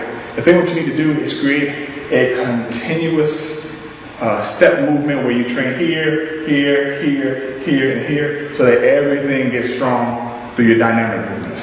Sort of like doing your wide grip pull-ups Exactly. versus close grip pull-ups. Exactly. You want to do everything. You want to cover the whole spectrum and make sure you're strong everywhere. All right? So now, Jimmy's going to grab my forearms here. He's going to walk this up underneath my body. And pull this up halfway, and he's going to hold. And back down. Now Jim's going to do the same thing. He's going to grab my hands here. Going to come to the outside of my knees and pull this up. And hold. Notice I'm keeping good posture. Head up, slight bend in knees, taking the pressure off my back. Excellent. Those are the things that you can do when you have a partner. Now, let us show you what you need to do if you don't have a partner. Okay, now we're going to cover some of the exercises that you don't necessarily need a partner in order to do. We're going to go over the recline isometric hold. This is the type of exercise that we like to use for individuals who don't have a lot of upper body strength or developing upper body strength. If you notice, a lot of female athletes usually carry their strength in the lower legs, in the lower part of their body, usually in their legs. Sometimes they don't necessarily have the isometric strength to do a regular pull-up at the top and hold up at the top. So what we do is we give them recline pulls. We also do this with some of our heavyweight athletes. We do it for lightweight athletes as well, and we want them to hold in a recline position for 30, 40 seconds, or sometimes up to a minute. So right now, Jimmy Pedro is going to demonstrate isometric hold in the recline position. He's going to bring his hips up. Keep the arms at about a 90-degree angle, and he's just going to hold. Good, Jimbo. All right? Now, we can do the same thing with the rope. We do the same recline pull with the rope.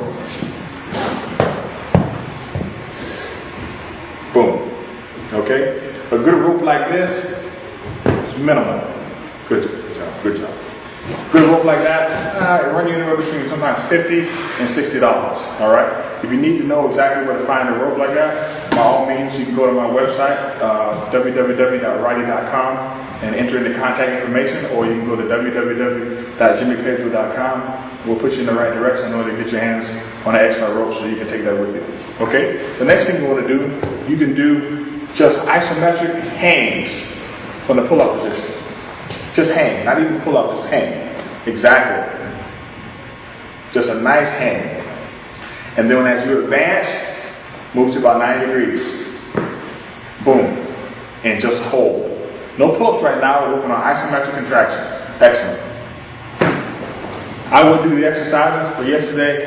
I gripped with Jimmy for about a good 45 minutes, and then I had to do 10 one-minute rounds with some big guy named Daniel McCormick, and I'm pretty tired right now. Understandable. Daniel McCormick is one of the athletes on the on your team force team, right? Yes, sir. He moved here from Texas back in November, and he's done quite well for himself. He's advancing up the ranks. Is he ranked right now? Right now, he is number 3 in the country. All right, how old is he? 20 years old. Former football player? He played a little bit of high school ball. Okay. Guys from Texas, we call him Big Tex. So let's go on to the next exercise. Awesome.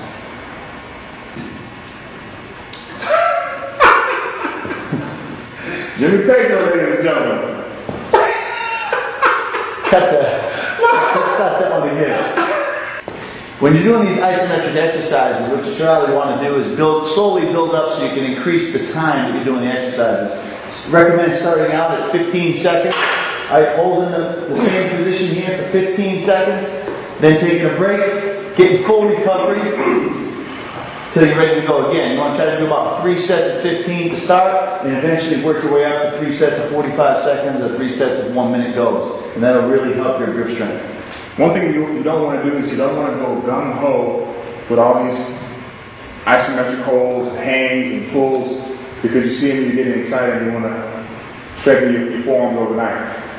You will end up getting what we call forearm splints, similar to shin splints, and they hurt like heck. They don't hurt when you make a fist. They hurt when you let your hand go. You open up your hand. You get a shooting pain deep inside your forearm, and it's something that you don't want. So the other thing you want to do is you want to, grip endurance and gripping specifically for judo is something that you want to make sure that you're as strong in the 5th minute as you are in the 1st minute. So you don't want to just jump in here and be eager and do 1 minute and then not be able to do another set after that. You want to make sure that you keep that grip strength throughout the entire match. So slowly, 3 sets of 15, 3 sets of 20, 3 sets of 25, eventually until you work your way up to that 3 times 1 minute.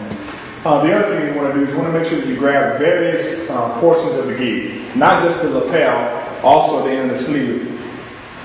You want to grab the end of the sleeve and do the same type of isometric hold.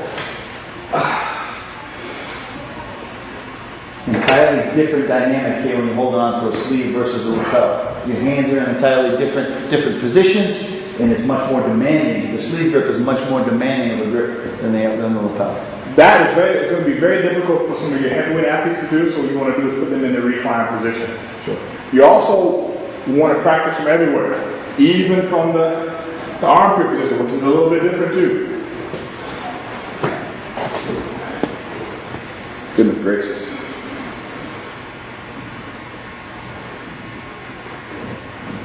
$1,001, $1,002, $1,003. Welcome to judo. That hurt, right?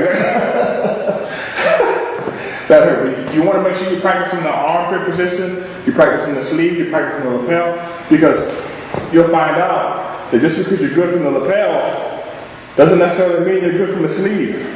And just because you're good from the sleeve doesn't mean you're good from right here, which is totally different. When I'm training with Taraji Williams Murray, who's ranked number 1 in his weight class right now, he has to do all of his isometric holds from here. Because he doesn't play from the end of the sleeve a lot, he plays from deep in here. And this grip is very different from gripping anywhere else. Alright, now we're going to cover some of the more funky stuff, how you can actually train grips with the gi, with a partner inside the weight room. Okay, now we're going to cover some other isometric strength training exercises that you can use. We're trying to tie everything in with what's necessary for judo.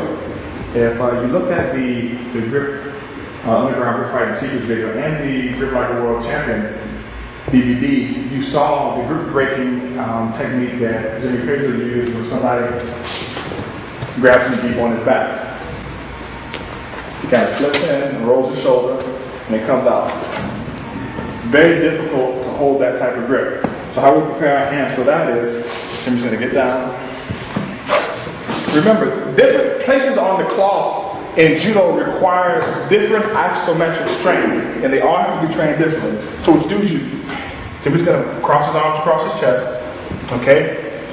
Giving me all of his weight. I'm going to grab the back of his judo gi here.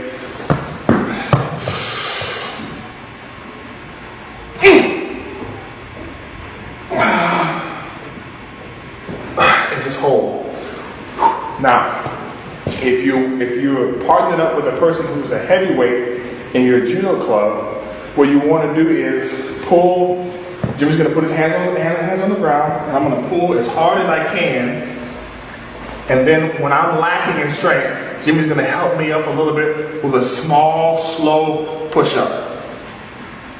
All the way up, and he's going to help me all the way down. This is going to be like you're doing a negative.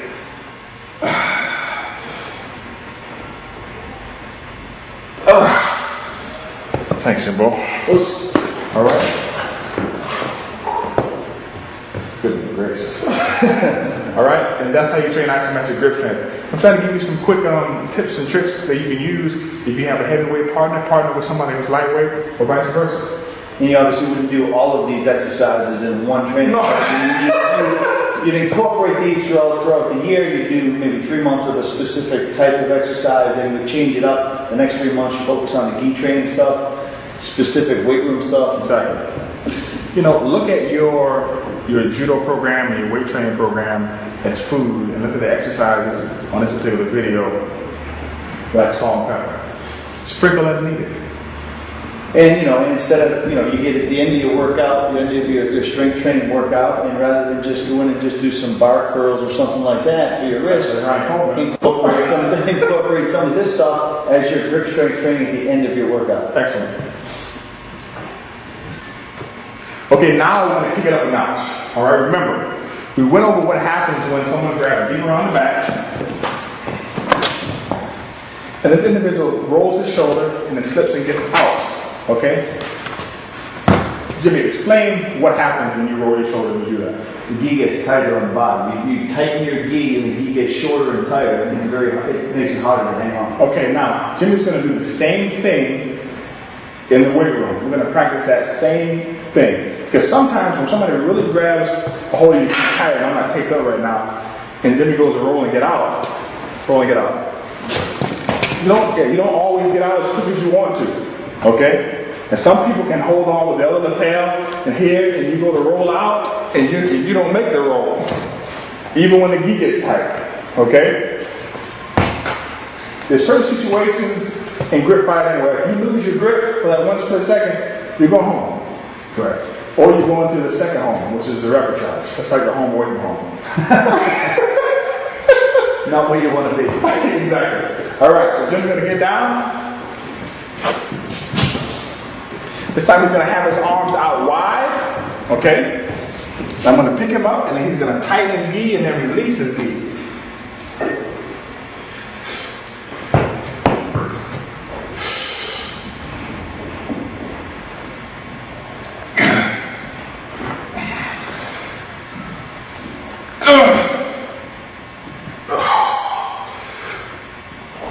Believe me when I tell you, it makes a big time difference when the individual crosses their arms.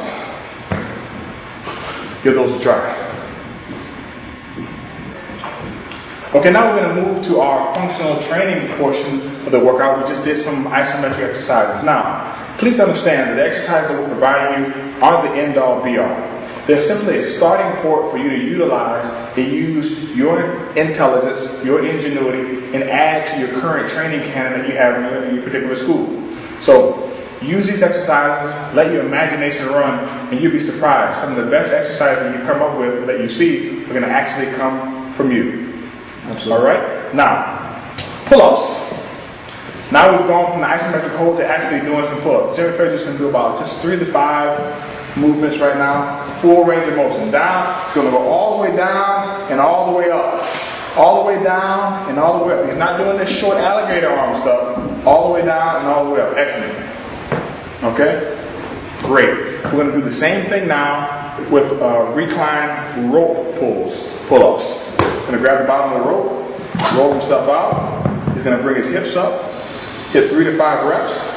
Okay? Good. Now what Jimbo's going to do, he's going to grab a little bit higher on the rope, move yourself up, grab a little bit higher on the rope. The higher you grab up on the rope, the easier it is to do a recline rope pull. Okay? The lower you grab on the rope, the harder it is and the more difficult it is.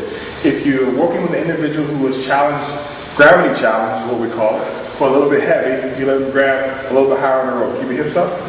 Good. Good. Keep your hips up the whole time. Quality. Excellent. Now, we can also do what we call explosive recline rope pulls. Jimmy's going to start at the bottom. He's going to pull himself up as hard as he can, make it slack in the rope, and he's going to come down and do it again. Like 2 or 3. Boom. You can grab a little bit higher on the rope. Yep. Good. Boom. Boom.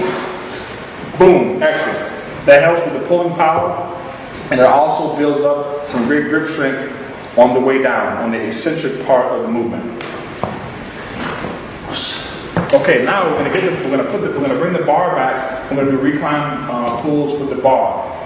Because some people don't necessarily have access to rope. We already told you what you need to do if you need to get a rope. But right now we're going to bring the bar back for a split second. We're going to do recline pulls with the barbell. You got it? All right. You grab the barbell, keep your hips up, pull, pull, pull, pull. You can also get explosive.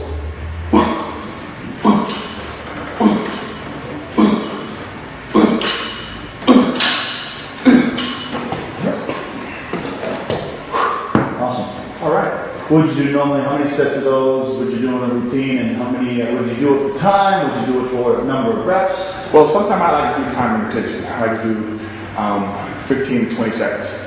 Rapid fire. Because in judo, the gripping is rapid fire. So I'm an elite level judo player, or I was an elite level judo player. For the beginner, I always like 3 sets of 8 to 12 reps. Okay. Awesome. Now we're going to do some pull-ups on the judo gi. Jimmy Fraser's going to spice up this particular exercise a little bit. He's going to do the pull-ups from the lapel, pull-ups from the sleeve, and he's also going to do some pull-ups from the lapel and the sleeve to give us more of a functional workout. Just about 2 to 3 reps of each. From the lapel, and from the sleeve. This is lapel and sleeve. Now just some double sleeves. Open low? Yep, double sleeves. I'm not used to this size 6.5 McCormick type gi. And that's it. Boom. Boom. Good job. Pull-ups on the gi. Now, let's go upstairs inside your dojo and climb some rope and do some partner pull-up exercises, some stuff that you really haven't seen before. You ready? Pull-ups on the gi. Now, let's go upstairs inside your dojo and climb some rope and do some partner pull-up exercises, some stuff that you really haven't seen before. You ready? Good. One of the great strength training exercises specifically for the sport of judo and to strengthen the forearms is the traditional rope climb. Many people starting out, we showed downstairs the way to get strong. If you can't climb the rope, then you begin by doing your just seated rope pulls. Next level rope climb would be actually to climb the rope, but use your feet as you're climbing the rope. So you'd actually wrap the rope between your feet, you'd push off of it, get a nice grip, move up the rope, push off. That would sort of be the next level of rope climb, where you're using your feet to climb the rope. And sort of the advanced level of rope climb would be to climb the rope without using your legs.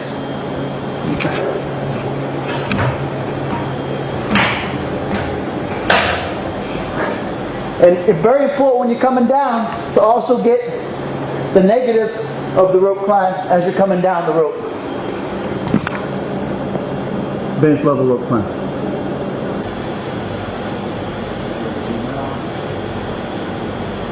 All right, the next level in terms of rope training is to take a rope and give it to your partner and have your partner place himself on his back with his knees tucked, okay, and his shoulders rounded holding the rope. So get on with your head facing me. Still low. Then we're going to have his hands in here. Hold his hands so you don't hurt yourself. With his knees tucked, okay.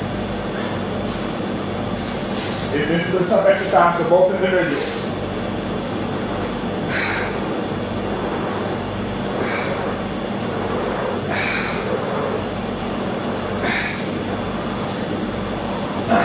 Can you pull?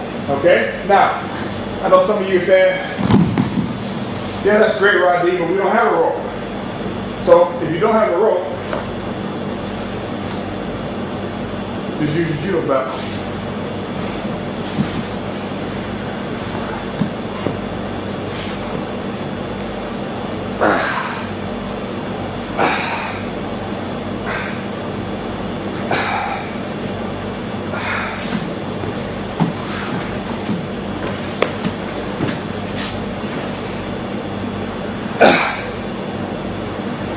Change it up a little bit.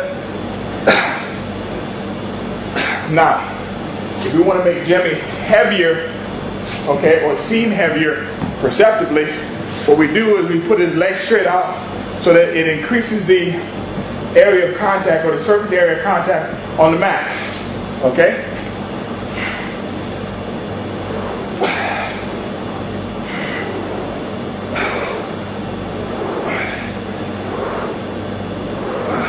And conversely, if we want to make it a little bit easier for you, I'd imagine that I could utilize my feet To help push it it a little bit. Yeah? Exactly. Okay? So if you're working with a heavy person and you're light, they can help you. Exactly.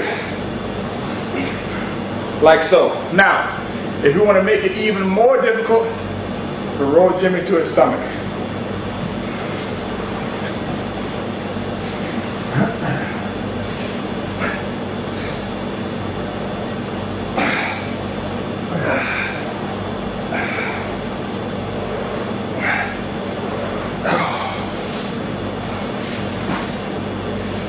Grip training on the mat with a partner using your rope or your judo gi belt. Now, on to the next exercise. So how do you like those exercises with the rope pull and the belt pull? That's something we incorporate into our training here on a regular basis as well. We do that with some of our intermediate level students where we get them their grip strength because they're the ones that sort of need it the most. And the elite guys get it every day from training. You know, this is good supplemental stuff, but also introduce it at the intermediate level of judo to get them prepared for the grip fighting when we start teaching that. But I noticed that the person on the bottom also gets a great workout by keeping in that tough position. Every time you pull, it really hits my abs. It's a hard isometric contraction. I tell you what, you made a good point there. For the lower level judo players or judo players that are just starting out, they're really not getting a lot of grip endurance work. So they have to get it outside of the grip training that they get in practice.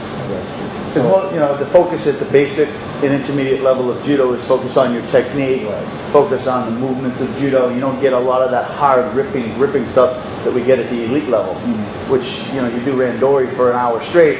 Your grip's getting strong every single day, every single practice. And you can actually help the smooth transition for those players from the junior level to the elite level by providing them with some grip training and stuff like this.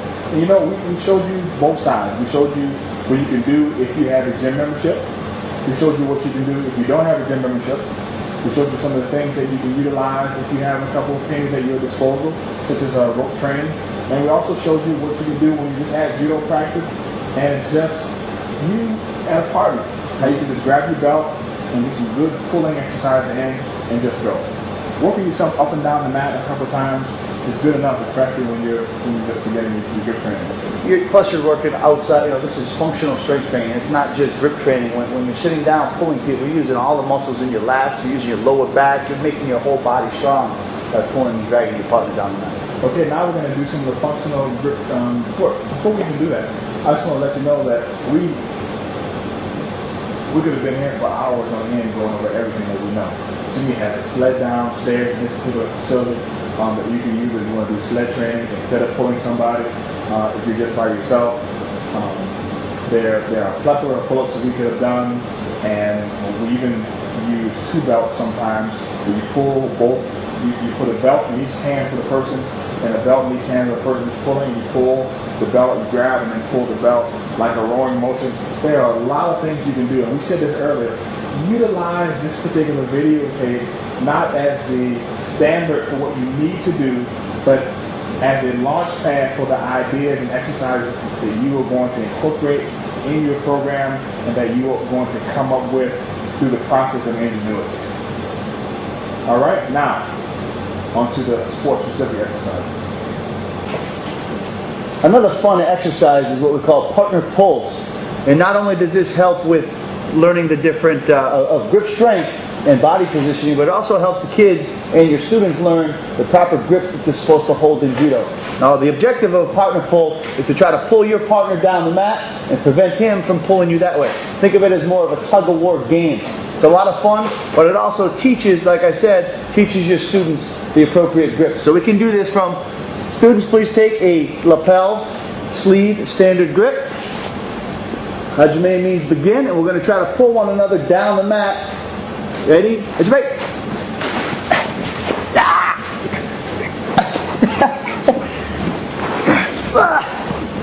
Go. For some reason I think the heavy guy has the advantage, man. Okay, we can also do this. You know what?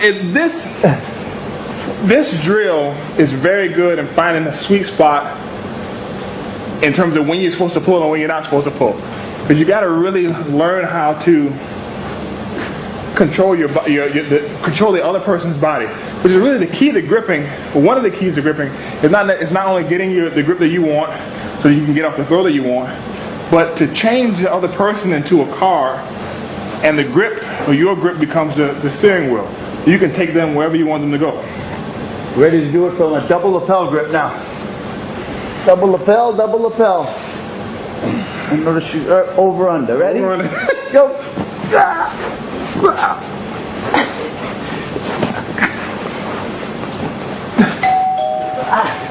The one thing I gotta say, you're never too old to have fun. I tell you what, man.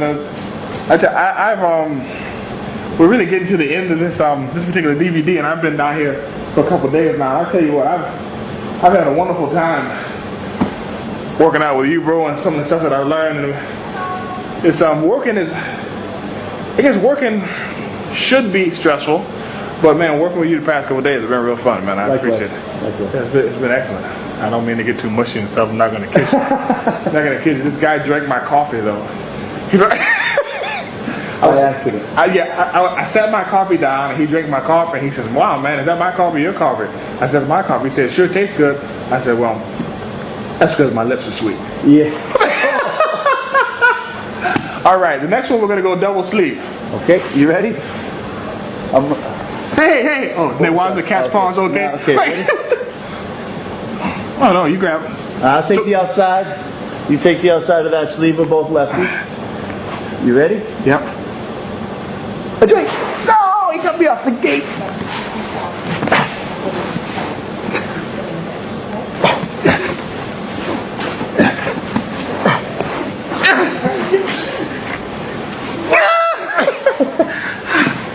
All right, it's a good game to do with the kids, man, for 30 seconds at a time, 15, 20 seconds at a time.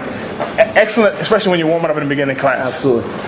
The portion of the class where you would have 10 to 15 minute 10 to 15 1-minute rounds for elite athletes, you want to throw some of these exercises in for your juniors. Sure. And then transition them as they get older. All right, now we're going to do some quick pulling exercises that you can use right on the mat. All right, now you're going to get on your back, Jimbo.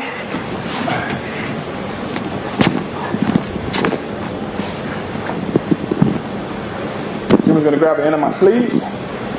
All right, we're going to do some pull-ups.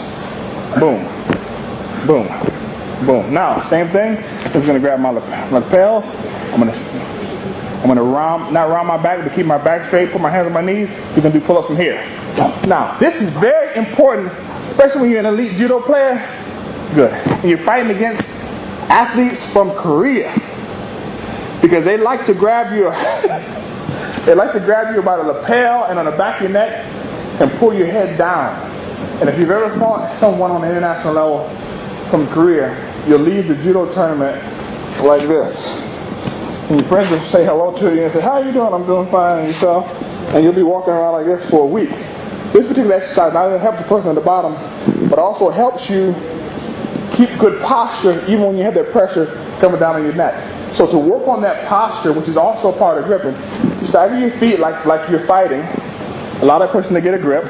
This is after you've built up these muscles. Go ahead.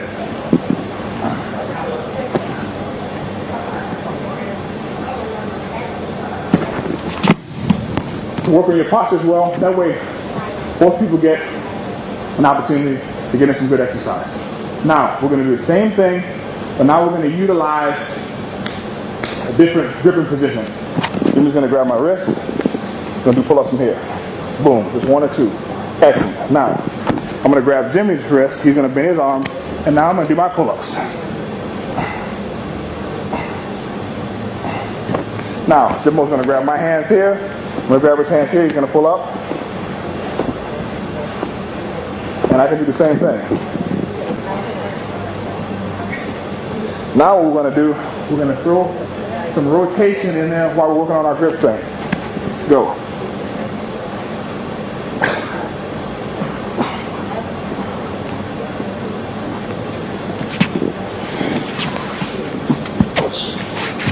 Whew. Now, we're going to do some sport-specific training exercises, and then we're going to wrap up. Awesome. Now, these exercises are not only hard to do, they're also fun.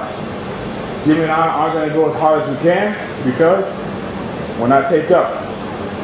At the end of the DVD, we're going to show you guys exactly the type of tape jobs that we use in order to tape up our fingers. All right? And then we're going to explain kind of why we do it. But here's some of the sport-specific exercises you can use in training. First and foremost, we have and I'm going to allow Jimmy to explain the technical nuances of why we do it. I'm just going to explain the strength and conditioning portion. First of all, we have sleeve on sleeve, okay? In a judo match, you really have to work on keeping this particular hold isometrically during the fight. It's not something that you want to lose, because if you lose it, the other person's going to be able to rotate. So what we're going to do here, we talked about in the Grip Fight Like a World Champion DVD that you take this hand, put it in the pocket, and lean on it heavily. So I don't just use my arm strength or my hand to hold this arm down. I actually put it in the pocket, press it down heavily, using my body to keep it down so my opponent can't get it back up. Now in this particular drill, what we're going to do is we're going to practice holding on to one another's sleeve while my opponent tries to break the sleeve. And if you notice that as I start to do anything with this hand, I try to take position utilizing my wrist and movement here as leverage to try to nullify his movements. So as he starts to roll his hand, I'm coming up. I'm going with the flow. Depending on where he moves it, I press accordingly. So here we go. My goal is to break my sleeve. Raji's goal is to break his. Ready? Go. Again, we start again. We hold nice and tight. Ready? Ajibay. So now we've got all that isometric pressure in there. Now I'm trying to break it. Boom. We start again. Go. Tried the one from yesterday. All right, you can have fun with that. The other one you can do is go from double lapel. Okay, this is a very classic gripping position. Thank you. Position at the heavyweight division. 100 kilos and up, you're going to be here. You have to be very careful of when you roll to the sleeve, and Jimmy Page is going to explain why. We talked about the importance of controlling the power side of my opponent here. So I can stop his power side by keeping my right hand pressed against his chest to that side of his body. If I just let go of the gi and roll to the arm, my opponent can turn on me easily. I cannot stop him from turning. So when I'm going to release and switch to the sleeve here, I need to make sure that I still control this hand at all times. Sometimes you're going to use some footwork to throw them off, but at all times you're still going to control the arm. And the way we do that is by taking our chin, pressing his arm, then coming. At no time do I take pressure off of this side of his body. Here, catch. That's how we control the sleeve and roll. I see a lot of athletes, when they're in this position, let the wrong hand go first. Do not let their hand go first, whatever you do. Okay? Jimmy also tilts the sleeve with his catch gripping sequence. So if I want to take this sleeve off, the other thing that I can do is take this hand off, which is fine, go 2-on-1, try to pop it off here. All right, now, double lapel sequence. Your job is to go from 50-50 to 75-25. Okay? Ready? Go. How's your man?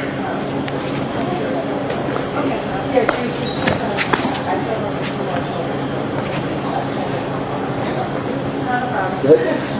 Straight. Good.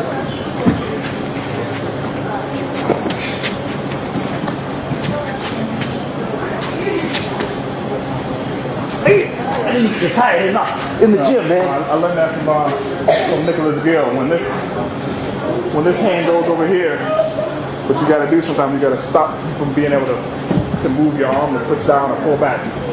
I couldn't get it out. Right, I don't know if those big paws are. All right, hey, that's all the functional grip training drills we have to show you today. Right, we have a lot of drills. We have a lot of things in our what you call repertoire, a lunchbox, or goodie bag, or what have you. But right now, Jimmy Pedro has to go. Friday first, he has to go.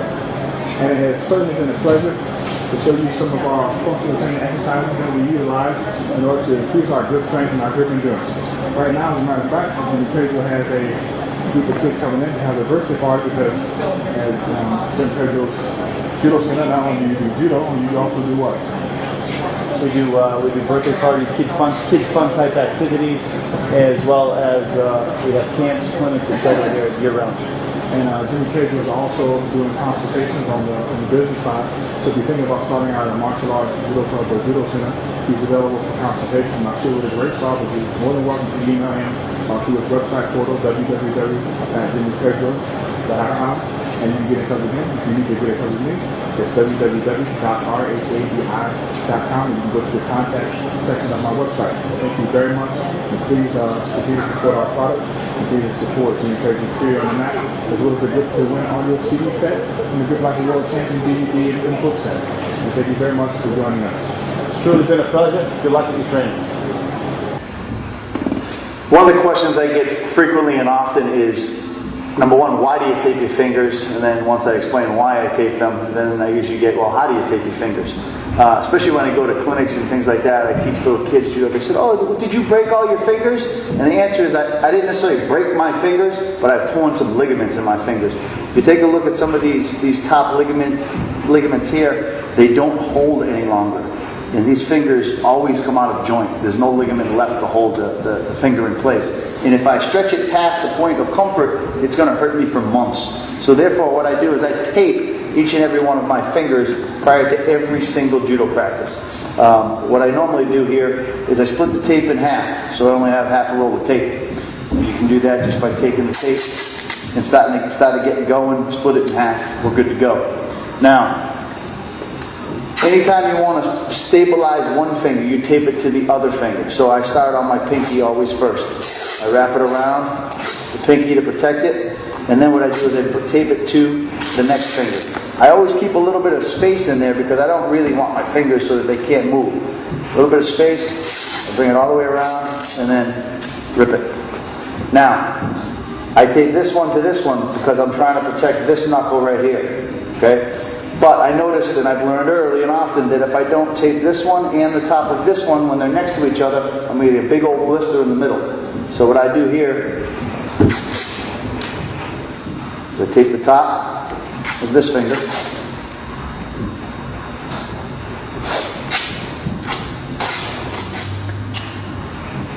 Then I proceed, I tape the top of the next finger. Then I tape the two together.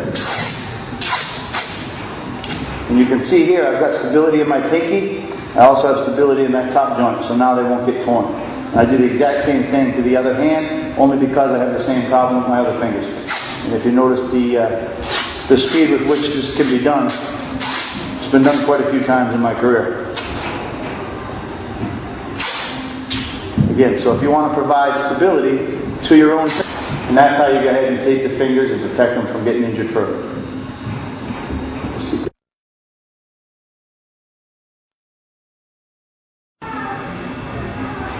This is the Rodney Ferguson special finger taping job. I haven't showed this to anyone. As a matter of fact, you guys are the first ones to ever see this. The reason why I tape my fingers are very similar to the reason why Jimmy Pedro tapes his fingers. The reason why I do it is because my fingers go out of socket as well. I keep pushing this one, it goes out, the ligaments are kind of torn to shreds, and my fingers don't actually fit together here, which makes it very difficult for me to grab a hold on someone's sleeve when they rip away. So what I do, similar to Jimmy, I tape at the base of my finger, like so, and I tape that one to the one adjacent.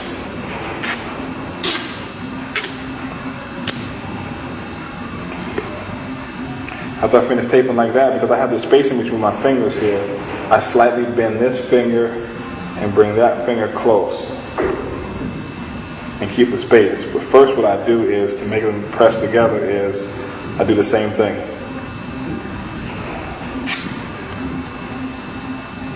I wrap around one finger, slightly bend, and bring the fingers together.